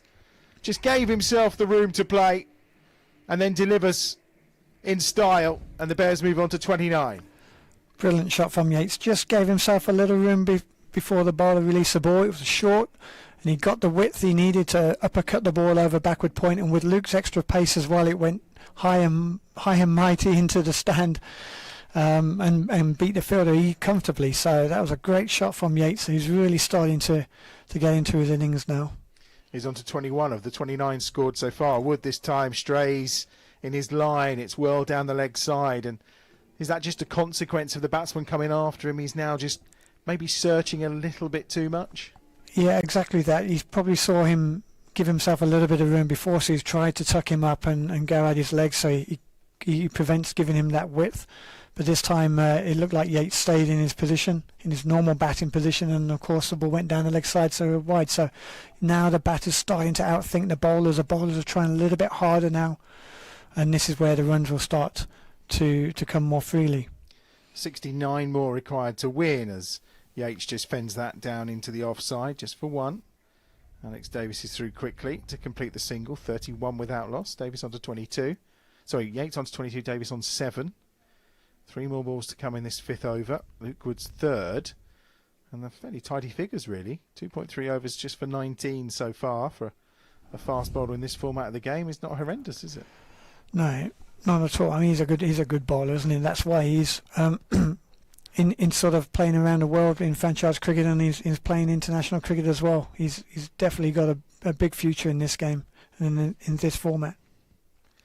Whippy left arm action. That's a lovely shot from Davis through the covers for 4. Really delightful. It's all timing that as well as it makes its way to the boundary ropes. Didn't race away.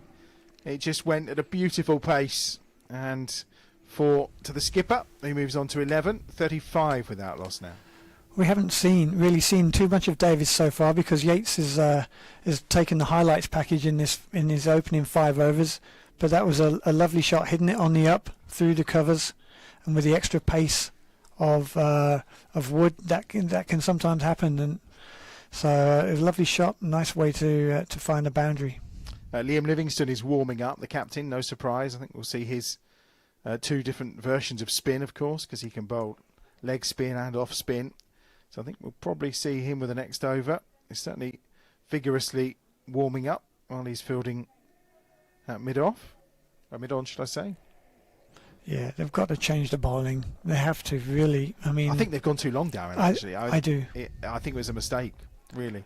I'm surprised they didn't sort of copy what the Bears did and open with a spinner from one end. You can rotate the seamers from the other end then, if you still feel like there's a bit in it for the pace bowlers. But spin certainly was effective earlier. Wood cut away this time by Davis. That's going to be 4 more. Absolutely no chance of that being reached by Tom Hartley on the ropes. It's another boundary. 39 without loss at the end of Wood's 2nd over. 5 overs gone then. 60 more required. Darren, it's been a pleasure. I'm sure we won't get to speak to you again because this run chase is going so well. But thank you. You'll be back on Bears Den TV at the end with Aatif. Thank you. Brilliant. Darren Maddy alongside me here in the commentary box at Edgbaston as this run chase continues. And it is going to be Liam Livingstone who's going to come into the attack at this pavilion end. And as Darren makes way, Liam Norwell slides in alongside with 60 required. I mean, it's the perfect start, really. It's been a great start. Are you baffled by the use of 5 overs from the quicks? Yes and no. They're 2 international X-Factor players, so you've got to get your overs in and out of them. And if anyone's going to change a game, I know we took wickets with our spinners, but 2 people can bowl 90 mile an hour. They're X-Factors, so I get why they've gone with it. But the 5th over, when 10 wickets are taking my spin, is a bit strange. Livingstone is in, and it's false dawn for Livingstone bowling from this pavilion end. 22 for Yates, 15 for Davis. It's Yates who's on strike, and I'm guessing his eyes may have lit up at the side of a spinner, and his first ball he's played out and missed. Looks like it's actually just turned a little bit there. We are now into the 6th innings of this pitch. Yep. And of course we've got the 2 variations of spin from Livingstone, depending on who he's bowling to. Tends to bowl the off spin to the left-hander and the leg spin to the right-hander. It's pretty decent to be able to bowl both, really, isn't it? At the standard that he does. You're starting to see it a little bit more like Matt Lamb did it for us last year in limited overs. You're starting to see it a little bit, but the quality that he does it at is quite amazing, really, to be able to bowl both of those skills. But I'm assuming since he's staying around the wicket, he's still going to bowl off spin here to the bigger boundary. Which would make sense. Davis is on strike on 15, Yates on 23, 40 without loss, 59 more required for victory here. Plenty of time, 14 and a half overs to rattle off the total. Livingstone's in again, turned into the leg side by Davis. I don't know what Livingstone's kind of credentials are past-wise in terms of captaincy. Obviously he's an experienced cricketer, but that maybe is one of those things as well that maybe a more experienced captain would have gone to a spinner early on, given reading the game and what had happened in the first innings. But you'd think even if he's inexperienced as a captain, I'm not sure how long he's done it for. You've got Daryl Mitchell there, you've got de Gronholm, you've got international players there who can help. Oh, that's a big shot from Yates. It's going all the way. It is. All six. Another one from Yates, who's taken his opportunity here. He just had to reach for that a little bit, but he had enough on it. It's another boundary. 47 without loss. He's on to 29 at the end of the power play. I think it's fair to say he actually got nowhere near the pitch of that ball, but his hands got him out of trouble. He was actually a very good tennis player growing up, so it's probably those wrists have got him out of trouble there, and he's just got enough to get it over the smallest boundary on the ground today, which is still not a bad hit. Well, 53 is his highest score in the competition. He maybe sees this as a good opportunity today to get runs on the board and, well, make life difficult for when Moeen Ali returns. Definitely, because he's probably the one at the start of the game, because he's coming for Sterling, who would be the easy option to drop. But, well, it's 29 now. If he can add another 10, 15 onto this, or hopefully just carry the Bears all the way home, it then makes it very hard to leave him out. Yeah, it certainly does. Matt Parkinson into the attack. He's got a great record against the Bears, as Aaron was telling us earlier on. And he's in. It's cut away immediately by Davis. They're going to just take one this time. They did turn a couple of ones into twos during the power play very well with their running, but Davis on to 17, 48 without loss. As a captain, what's Davis like? Is he, I mean, if you... It's very chilled and very measured, but what I like about him as a captain, same with Will Rhodes Championship, he'll talk to his players and get everybody's opinion. Yeah. Yates on strike, cut away. Just going to be a single. It's fielded on the boundary ropes. And Croft. Yeah, I was going to say, it looks like a fairly frustrated throw from Stephen Croft there. And I think that's why Al's been picked to take over the captaincy when Mo's not here, because he's really good around the lads, he's really good at communicating, and he's just very good at picking the right person at the right time to have a chat with and to get the information he needs from. He's on strike and he'll take another single. And I guess as well, with this group for the T20, probably in terms of those skills, not dissimilar to what Mo will bring to the party. No, 100%, as well. exactly. Mo's, again, a very relaxed character. We'll just talk to the players and we'll get everyone's opinion. And that's for 50 partnership in 6 overs. Yep, midway through over number 7. Well, that's up in the air, and that's going to be the partnership over, is it? De Gronholm with a catch. And it's the end of Rob Yates for 30. The first wicket falls with 50 on the board. Parkinson, no surprise. He takes wickets against the Bears, and he's done it in his first over here. De Gronholm with a catch. Yates has gone for 30. It's 50 for 1. A really clever bit of bowling there by Parky. Just taking all pace out of it and made Yatesy have to force something. He's not quite there, not quite got to the pitch to sweep it, and it's a good catch running around by de Gronholm, but he's a very good bowler, Parkinson, and I think our best play probably here is just to nerd him around and try and, what do we need? We need 4.5, 5 and over from here, so just take no risk cricket, but the other thing we've got to look at is the quicker we get there, the better our net run rate. Well, not dissimilar to the previous over, the way he tried to fetch that one and make something happen with it. Well, this is interesting. So Sam Hain would have been next down on the card, but we're going to see Glenn Maxwell. So clearly the idea will be, let's get this done. Let's get this done, get our net run rate up there. And also, look, the Hain train is a superb player and is one of the best, in my opinion, all format players in the country, but for someone who's just been playing in India against a lot of spin and is probably going to face all spin to the end now, you might as well put the big show in and let him do his thing. Well, I think although the crowd have come to see the Hain train, they've probably also come to see the big show too. So let's give the people what they want, is what I always say. I mean, that 6 he hit the other night against Leicester was ridiculous. 50 for 1, Parkinson in, 2 left in the over to Maxwell. And it's a wide to start with. And again, also as a bowler, when you see someone like him striding to the crease, are you thinking to yourself, okay, right, I need to really think about this. What am I going to do differently? Or is it you treat them like any other batsman? You've got to try and treat him like any other batsman, but you've just seen Parky there straight away, throw one straight down the leg side due to the pressure of who's bowling to. Yeah. And that's a hard sweep by Maxwell out to deep square to get himself off the mark. And I think that's one of the good things about when you in these formats now with the overseas players, where you are signing these types of batsmen, the reputation they bring and the not just the credibility is not the word, but something similar, that what they bring as people watch players of that quality, as Davies just cuts one away that I think is going to beat both fielders as it gets to the ropes for 4.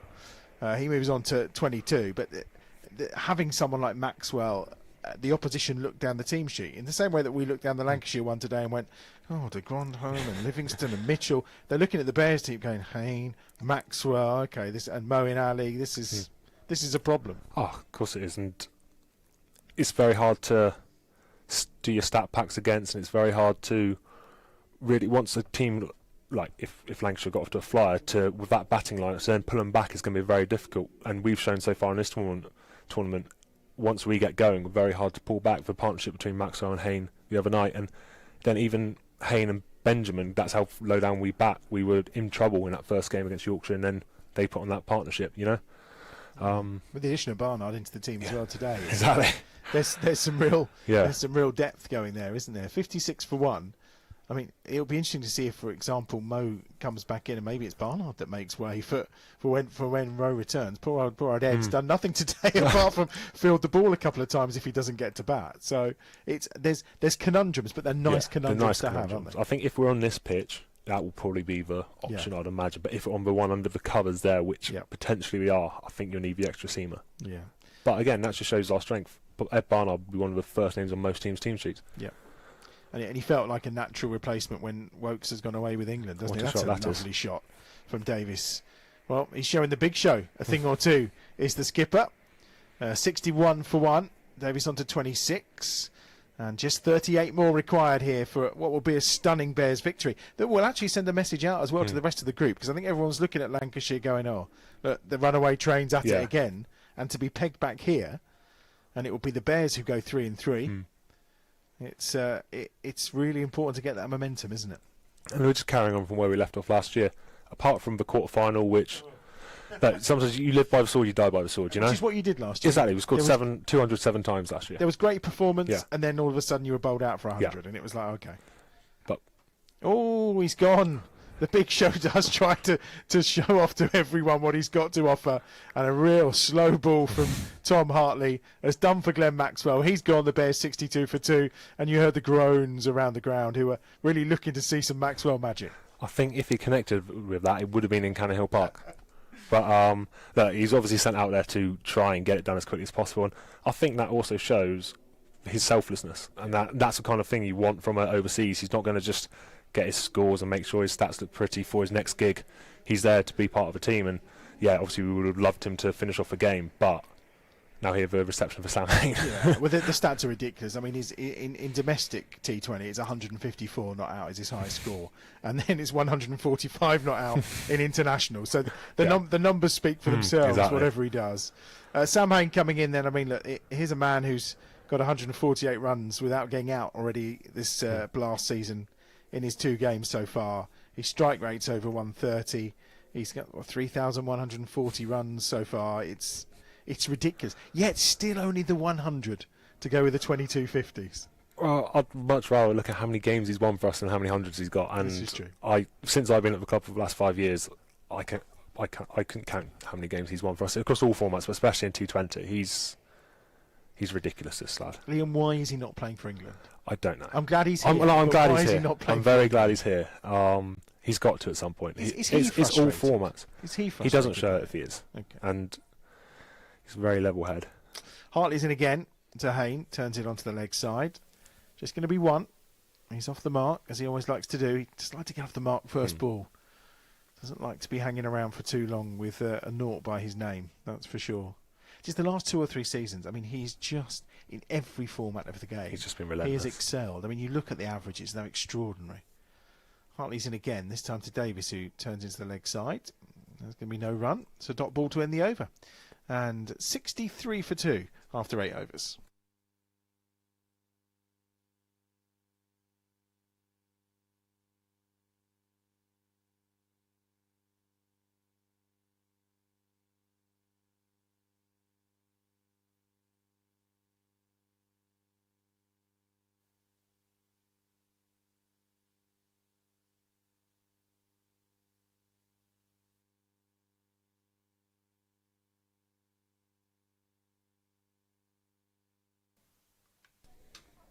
Parkinson to continue then. 1 for 9 from his first over from the Birmingham end.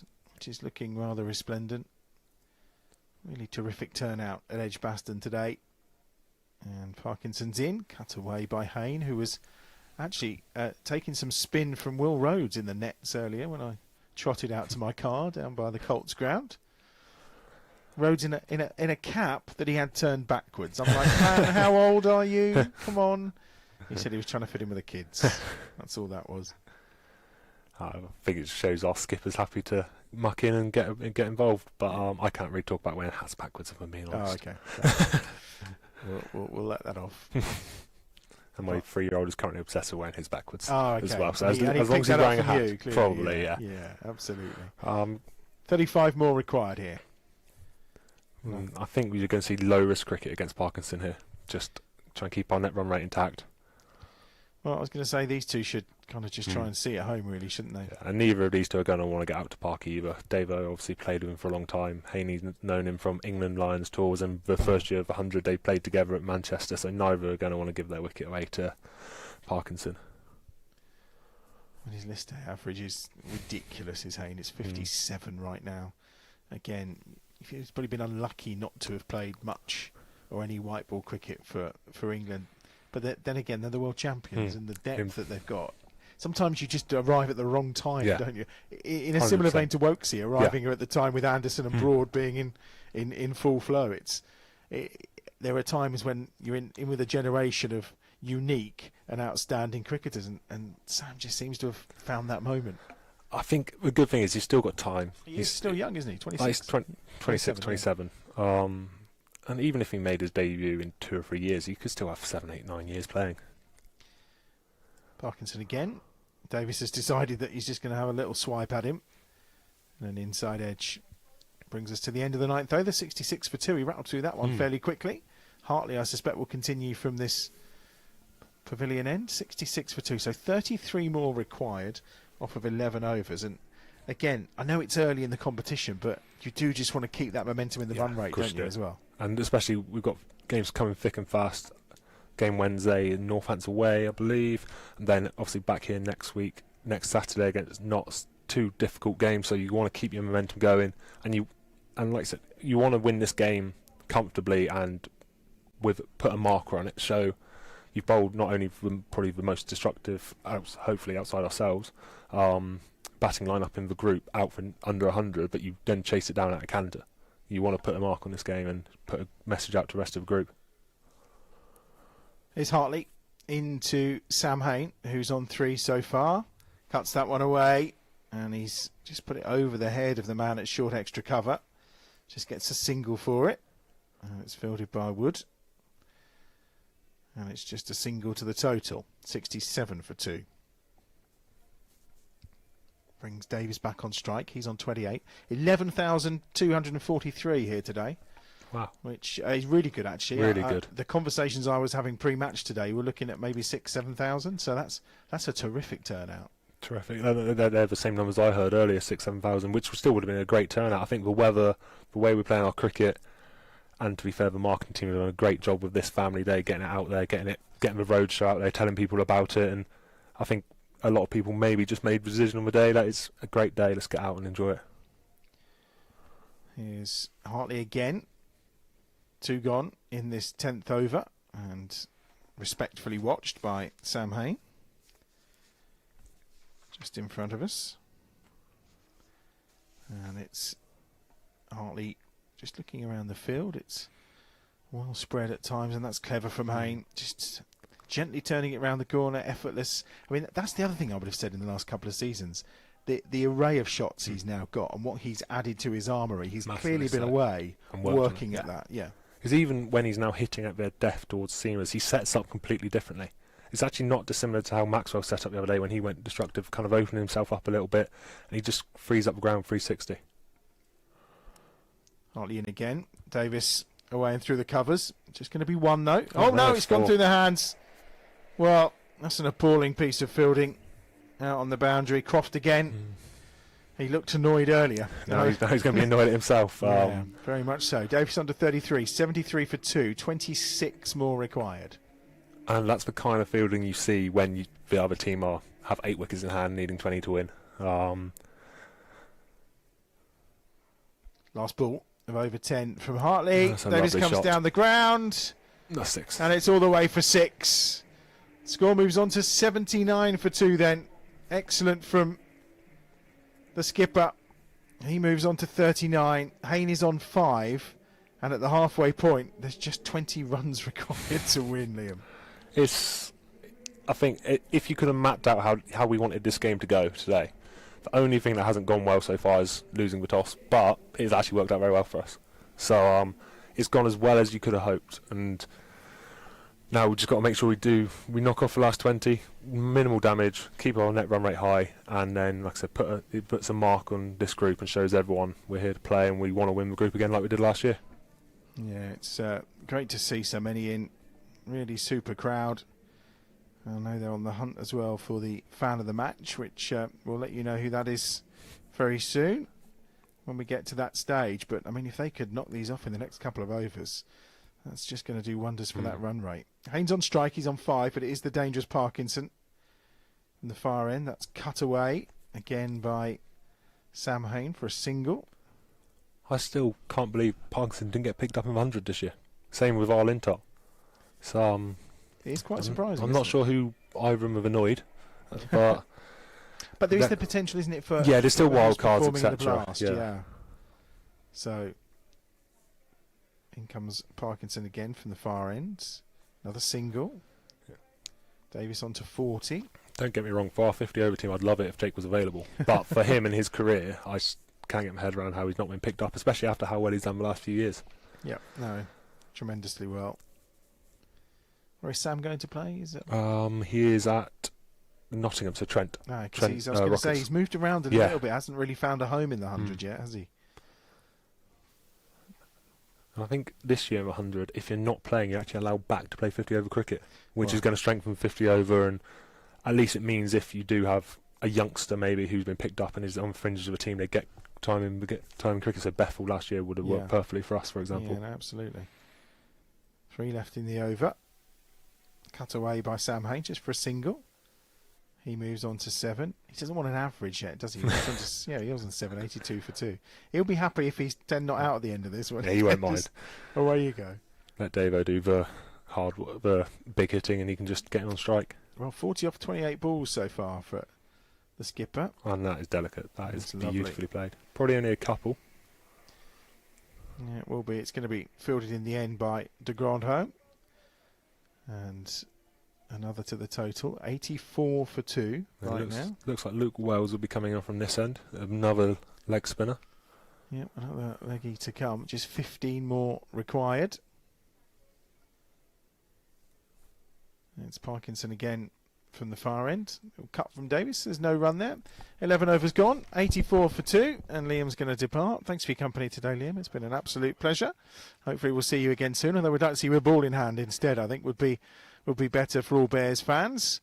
So 9 overs to go. Now we're breaking out Sweet Caroline now as well in the crowd. So that's a surefire sign that things are going well once Neil Diamond strikes up. Aaron's moved back in alongside for the conclusion, and probably looking at our biggest ever victory over Lancashire is the stats you're probably poring over. It would be indeed, Adam, and it's just been the perfect day, hasn't it, for the Bears? Great crowd, lovely weather, phenomenal performance. This is Bears Ball 101, isn't it? Okay. In comes to deliver. It's going to be Wells. 84 for 2. Oh, we're going to have a little pause now. Bit of field placing. It's 15 required. Hayne is on strike. And Neil Diamond's still going. Oh no, he's stopped now. So I think we can then crack on now. And in comes Wells from this pavilion end. It's going to be another single to Sam Hayne. I mean, I wouldn't want to suggest he's going for a little red inker of 10, 12 runs, but I think he's quite happy to let the skipper do the work. As he should be. I mean, Haney's had such a fantastic start to the season, hasn't he? And we always expect this, and there are a lot of shouts for him to be in an England shirt. I've been one of the loudest on social media with the hashtag Sam Hayne for England, and just every single year He's so consistent across formats. He's got every single shot in the book. You think back to the ramp shot that he played on Blast Off as well, which was an unbelievable piece of cricketing magic. How that man has not been in an England shirt by now, I find it baffling. I really do, Adam. Yeah, well, you listen. You don't need to tell me about that. I'm equally as confused.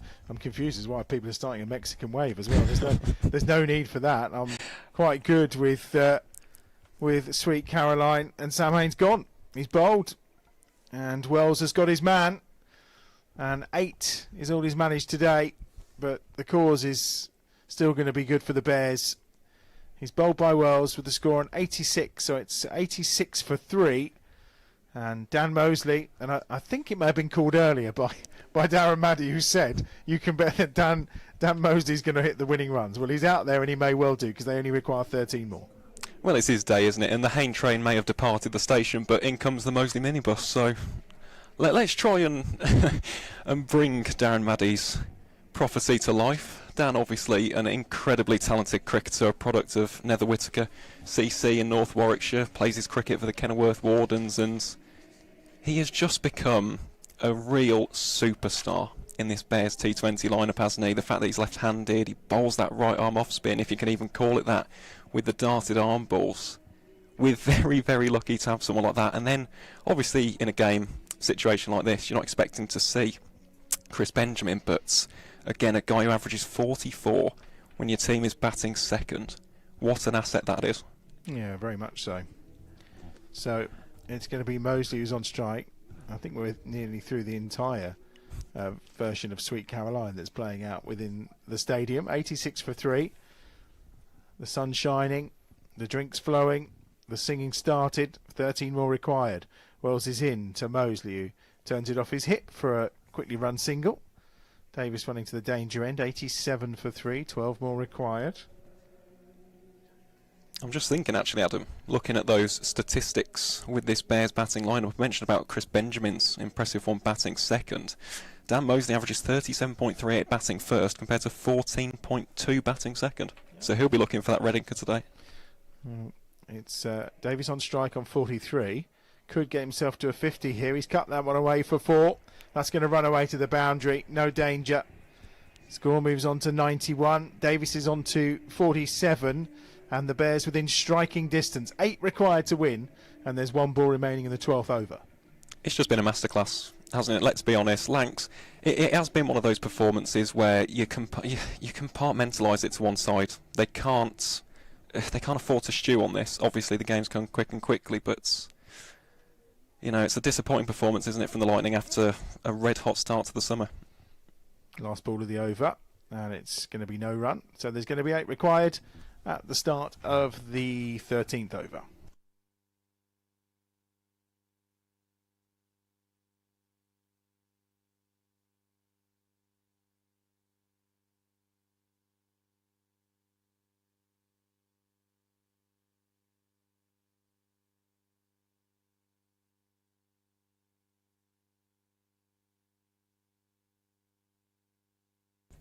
Skipper Liam Livingstone back into the attack from the Birmingham end as Hi-Ho Silver Lining rings out around the bowl, and it's Livingstone who's going to bowl to Mosley, who's on 1. Davies is on 47. There's just 8 more required. And next up for the Bears after this is the trip to Northampton. Yes, it is. Wednesday the 31st of May at Wantage Road. That's going to be a good game. I really do believe that Northants are very, very underrated T20 opposition, to say the least. Livingstone's in. Mosley just hoiks that into the leg side. Just going to be a single though. It's tucked up for a bit of room, but still got the ball away. He moves on to 2. 7 to win. Almost in single shot territory, which may appeal to one of these two. Nothing like finishing it in style. As 11,500 strong crowd here at Edgbaston. Watch on as Livingstone bowls to Davis, who cuts away. There's no run there. It's well fielded by Wells. And it's back with Livingstone again at the far end. Required run rate 0.9. Always a nice required run rate. Not seen very often, to be fair. No, you'd take that for your Bears fan. 7 to win. 92 for 3. Livingston in once more from the far end. Oh, just kept a little bit low, and Davis just got the toe end of the bat on that. They're going to turn that into a 2. And it's good running again from the skipper. And the man of the moment, Dan Mosley. 3 wickets in the first innings. A catch as well.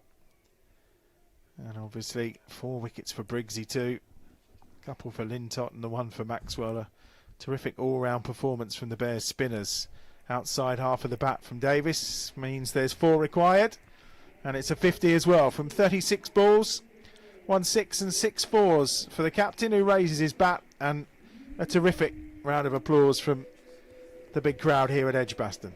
And rightfully so, Adam. He has been exceptional today. Alex Davis leading from the front. I thought of his captaincy as well for the Bears bowling. It was superb, wasn't it? He seemed to read the situation brilliantly. Livingston bowls to mostly reverse sweeps, but just gets a single. Yeah, I thought he was going to eye that for the boundary to win, but 3 required then.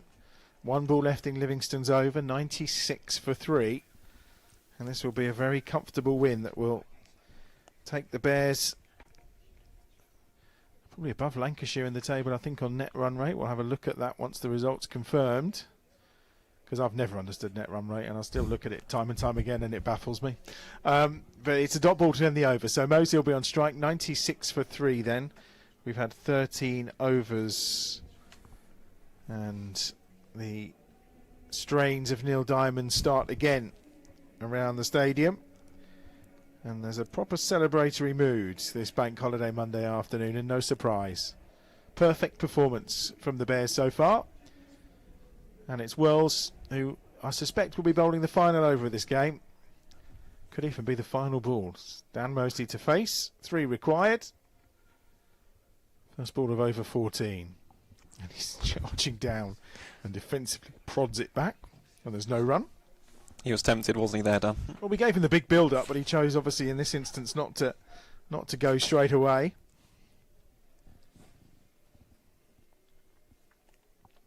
Can he pull it off this ball? Wouldn't surprise me. I'd be nice. He's gone reverse again, and Bale's come off. Good keeping from George Bell. I mean, looking around, he's got the short boundary to his leg side. There's a couple of fielders out there, but it's not much of a hit, really, is it? And he's got a massive gap out on the offside if he chooses to go over extra cover. So there's plenty of options in terms of where he could look for the boundary. And in the end, it's another dot ball. He's just making us wait. He's a tease. Well, it's a little bit of a wait for the Bears, but you've got to think at this point it's waiting for the inevitable, isn't it, Adam? Very much so. 96 for 3. Looking for that 7-wicket victory. The sooner they do it, the better in terms of how it affects the net run rate. That's also the message it's going to send out, you feel, to the rest of the group. That's cut away for 4. That's going to be it, is it? No. He's only going to get the 2. Just thought he'd had enough on that, but it's well fielded in the end. In the deep, it's picked up by Tom Hartley. And Mosley moves on to 5. The scores are level. 1 required to win. And Mosley will surely do it now with Wells the bowler. 2 balls left in his second over, the 14th of the innings. There comes the reverse again, and there's no run. Well, they've put an extra man in on the leg side. It's completely open now on the offside, should he just choose to go in that direction. I mean, that's the 3rd time he's tried that shot, and it's not really come off yet. Hopefully 4 times the charm, eh? Or maybe something a little bit more conventional. He's in, and this one instead has just wrapped him in the mid-rift, and it's the end of the over. Well, we thought that would be the last over. 14 overs gone. 6 remaining here. 1 run required to win. And the fan of the match for today as well is Edward, who is aged 8, who's been chosen as the fan of the match for today. Next time round, of course, it could be you. We're back with you on Saturday night, by the way, for the game here. It's a double-header throughout the day. Sparks are in action in the afternoon, and then that's followed up by what is always a good game against Nottinghamshire. Always. Clash of the Titans, isn't it? It's Midland's pride, to say the least. And last year, you've got to say, the Bears certainly had it in both of the games, didn't they? They certainly did. Had the better of it entirely. Davis will just treat Parkinson with respect. 17 runs off his 3 overs so far. Nothing so low scoring elsewhere around in the T20 today, I think it's safe to say. Plenty of decent totals been put on the board. Gloucestershire scoring 181 against Middlesex. As that comes in and Davis goes big this time, it's up in the air. And I think that's going to be far enough over Mahmood's shoulder. It's going to go to the boundary, is it? No, it'll just be the one. But the one is all they need. And it's a victory for the Birmingham Bears by 7 wickets over Lancashire Lightning. They came here top of the table, did the Lightning, and the Bears in 3rd place, both with 100% records. However, the Bears have been absolutely sensational today, bowling the Lightning out for 98 to start with, and then chasing it down in 14.2 overs, 51 unbeaten for the captain Davis, and Dan Mosley finishing 5 not out as well. The contribution with the bat really was substantial from Yates, who did terrifically well with his performance. But the Bears will move up onto 6 points, and I suspect they could well leapfrog Lancashire Lightning in terms of net run rate and go to the top of the table after a terrific performance. It was terrific, wasn't it, Adam? I think the Bears fans who have come in their droves to Edgbaston today, and of course have been tuning in on the live stream, have been treated to an exhibition in T20 cricket here in the second city. And to a man, you've got to say that the Birmingham Bears today have just been so clinical, so ruthless, so cutthroat. It's great to see this style of cricket being played, isn't it? Yeah, all 10 wickets in the Lancashire Lightning innings went to the spinners. 4 for Danny Briggs, 3 for Dan Mosley, 2 for Jake Lintott, and 1 for Glenn Maxwell as well. And then when it came to the reply, they've reached their target of 99 in 14.2 overs, so a victory with 5.4 overs to spare. Rob Yates scoring 30 from 24 balls, 2 fours, 2 sixes. Glenn Maxwell made 2 from 3 deliveries. Sam Hain 8 from 11. And then Dan Mosley finishing up 5 not out, alongside the captain and wicketkeeper, who all round today has been superb. Alex Davis, 51 from 39 balls, 6 fours and 1 six. Not only has he been superb, I think it's fair to say, in terms of his captaincy as well in the first innings, he's done a really terrific job. He did, and Liam mentioned it here on the commentary, didn't he? He looked ice cool, very chilled, very calm, very composed, and that's exactly what you want as a captain in T20 cricket. I think of Owen Morgan. He's a great example of that, isn't he? Yeah, very much so. I think the Talbot's Law player of the match today is going to be a tricky call, really, with some of the contributions. Briggs' 4 wickets. Obviously, what Mosley did in that little spell was quite exceptional. The way Lintott dealt with the likes of Grandholm with his cleverness. Obviously, Henry Brooks took a great catch. And then, the captaincy, the wicket-keeping and the 50 for Alex Davis. I mean, all have made such telling contributions. They have, and again, it's a complete team performance. It's exactly what you want in a game like this. The pressure was on. Lancashire came into this game in red-hot form, and the Bears, to a man, have completely tore them apart. And in terms of that player of the match, Adam, goodness me, that is a difficult one.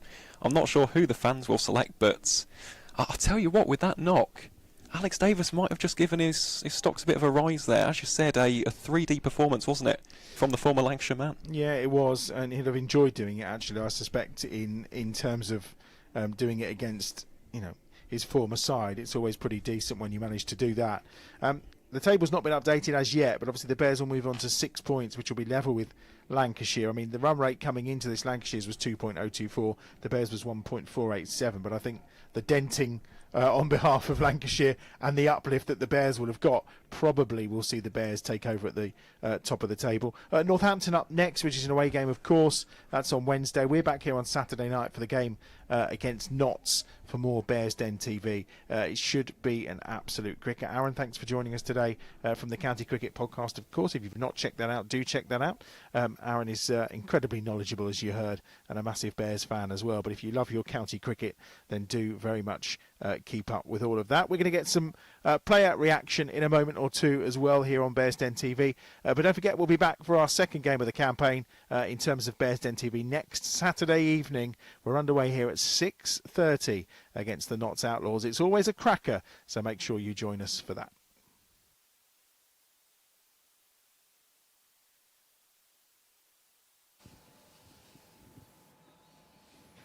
Well, 11,243 people came into Edgbaston today, and they definitely got their money's worth. A sensational win for the Birmingham Bears by 7 wickets with bags of time to spare, an outstanding performance, an emphatic win. I mean, that's about as clinical as it gets, is it not, Darren Maddy? Tell me. Absolutely, as you mentioned, outstanding performance from the Bears from the very first over. They were in control of this game, and 13 wickets fell in the whole game to spin, which is very unusual. I don't think I can ever remember an instance where that has happened before. But the Bears have set out a statement there, really, and to beat the leaders at the top of the table against a star-studded batting lineup like that, like Lancashire have, and to bowl them out for only 98 was a huge statement. So, what a great win for the Bears. I'm sure that will fill them with lots of confidence going forwards, and I'm sure 11,000 people will go home very happy this afternoon. They will. I mean, maybe 10,999. I reckon there were a couple of Lancashire fans out there. They were maybe not at the end of the game. Actually, it was very professional performance from from a batting perspective, because we talked about them being sort of tricky totals. Lancashire would have been looking for wickets in the power play. I was very surprised that they went with 5 overs of seam up front. I mean, were you surprised they didn't go to the spinner sooner? I mean, Liam Livingstone bowled the final over of the power play, but up until then, you'd had 5 overs of seam. Absolutely. I was on comms at the time, and I couldn't believe that they kept continuing to bowl with this pace. I understood they tried to get early wickets, and they thought that was probably their best option. But as soon as the spin came into the game, they picked up their first wicket. And thankfully, they didn't open with spin, because it might have been a little bit more trickier for the Bears. But the way Alex Davis played and paced his innings, I thought was exceptional. He's had a really good day as captain, and he should be very pleased with his team today. It was a very strong partnership between Robbie Yates and Alex Davies. 50 just inside 7 overs, so that was a really, really strong effort from them. And they were absolutely terrific. We're about to be joined, by the way, by the Talbots Player of the Match. He's chatting to Adam over there. We need our Player of the Match, please, if that's okay, Adam. Well, you can talk to him a bit later. Very, very well done. Great performance. Well batted and well played. Really, you must feel really, really good about the win today. That was emphatic. We keep saying the word emphatic. It must feel like quite pleasing. Yeah, we're really happy after a really clinical performance. Lancs have won their first 3 games, and to come here, it's a tough place to play, and I thought we did the job really clinically. Thought we were outstanding with the ball, and Davo, really a professional job, starting off with Yatesy, and to be 50 not out at the end of the game is brilliant. Yeah, I mean, we'll talk about the batting for sure, but 10 wickets falling to spin, 3 of them for yourself as well, and then Briggsy kind of came in and then just nicked the last few wickets himself. But, I mean, was that a sort of a conscious game plan to really attack with spin today?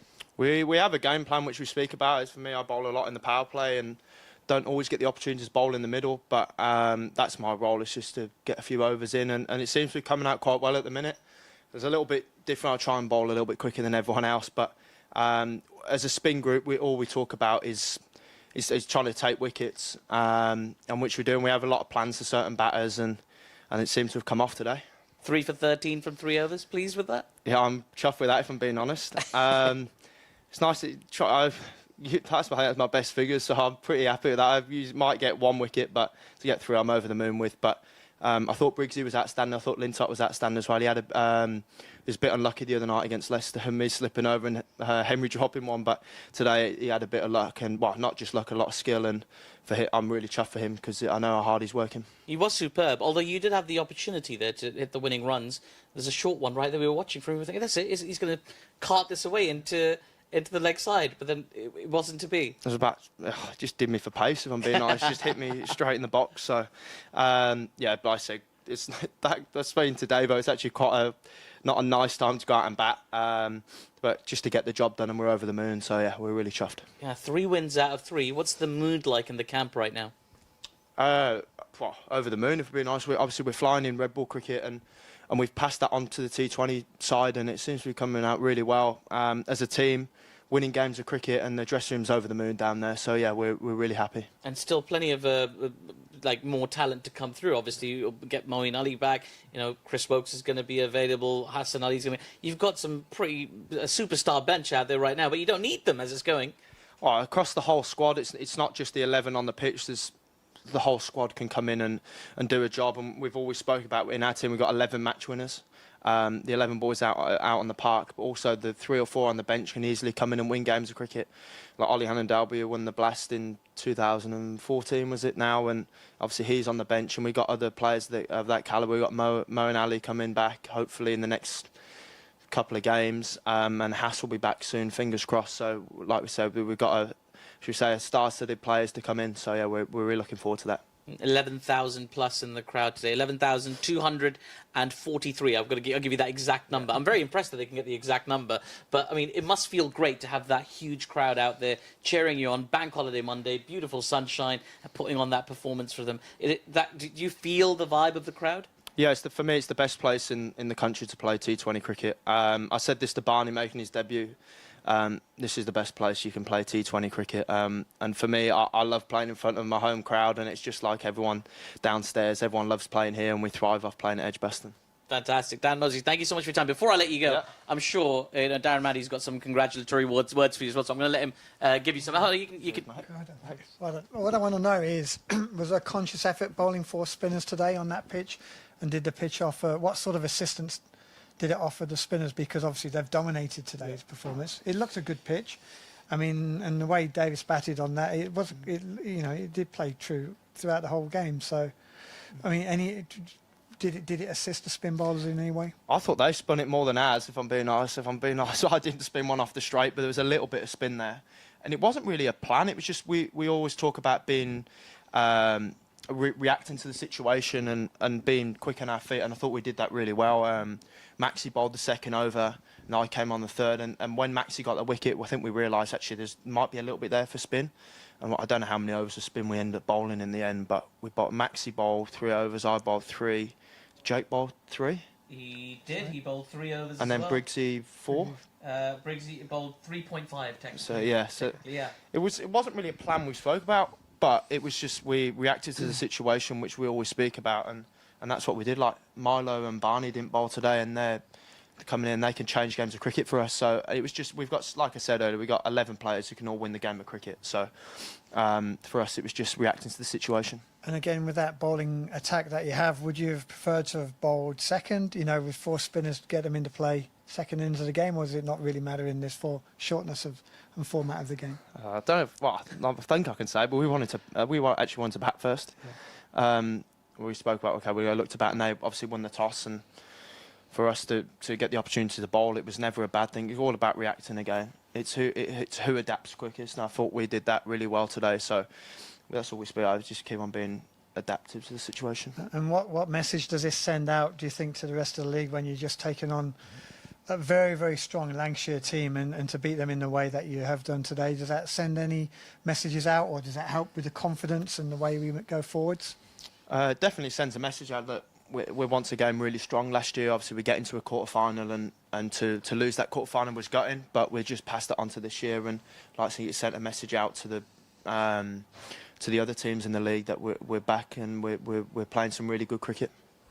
You certainly are playing some very good cricket. Go enjoy yourself. Any plans for this party? Where's the party at? Do we get an invite? No party. We play again Wednesday, so I think it'll be a few autographs downstairs with the lads. I think the families are coming up for a little bit, and then it's generally just going home. So. I like it. Basically, we're not giving anything away here on Bears Den TV. Go enjoy yourself, Dan. Very well played. Thanks. Very well played. Cheers, Matt. Congratulations. Cheers, Brilliant performance. That is your Talbot's Law Player of the Match, Dan Mosley. A terrific performance from him, as it was from everybody here at the Birmingham Bears. 11,000 plus went home. Very, very happy, Darren. Looking ahead to Saturday, big game against Nottinghamshire. Obviously, got the better of them last year as well, but they'll feel good about their chance of repeating that performance on Saturday. Yeah, 100%. They go to Northampton, I believe, on Wednesday beforehand. And, Northampton have been a very good T20 team as well. And the thing about this format of the game is anybody can win the game from any position. 1 over can change the game. So, whilst we've got that momentum, hopefully it continues and we keep building and become a very difficult team to beat. And that's the way you take all this early form into those knockout matches where it comes down to that one match. And winning that last match, and that's what it's all about. But we've got, this is a fantastic spot. If the weather stays good, the crowds keep coming in and supporting. I'm sure next Saturday will be another another top performance. And a Nottinghamshire team, again, that have a lot of superstars in, so it'll be a great game to watch. It will. Darren, Maddie, thank you so much for your time and your company today. It's been a pleasure. It genuinely has. Let me tell you, ladies and gentlemen, we've got a great game on Saturday, as we say, back here on Beard End TV. It's going to be the Birmingham Bears against the Nottinghamshire Outlaws. There's also going to be the Central Sparks in action in the afternoon, a double-header, so get yourselves down to Edgbaston. It's the place to be. If you can't make it, make sure you watch and send this link to everybody so everybody can watch, because the Bears are playing some quality cricket. My name is Aatif Nawaz. Thank you for joining us. Good night, everybody. Vitality Blast Cricket is back. Just make sure you're ready for blast off.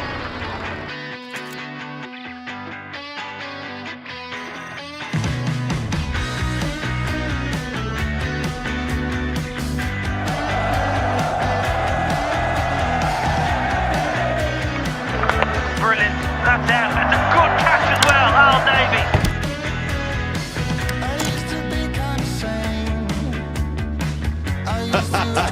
They popped all their fireworks.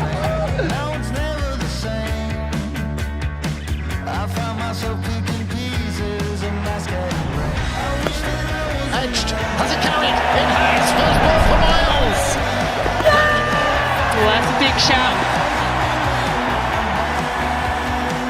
In the air and out. Brilliant victory for the Birmingham Bears.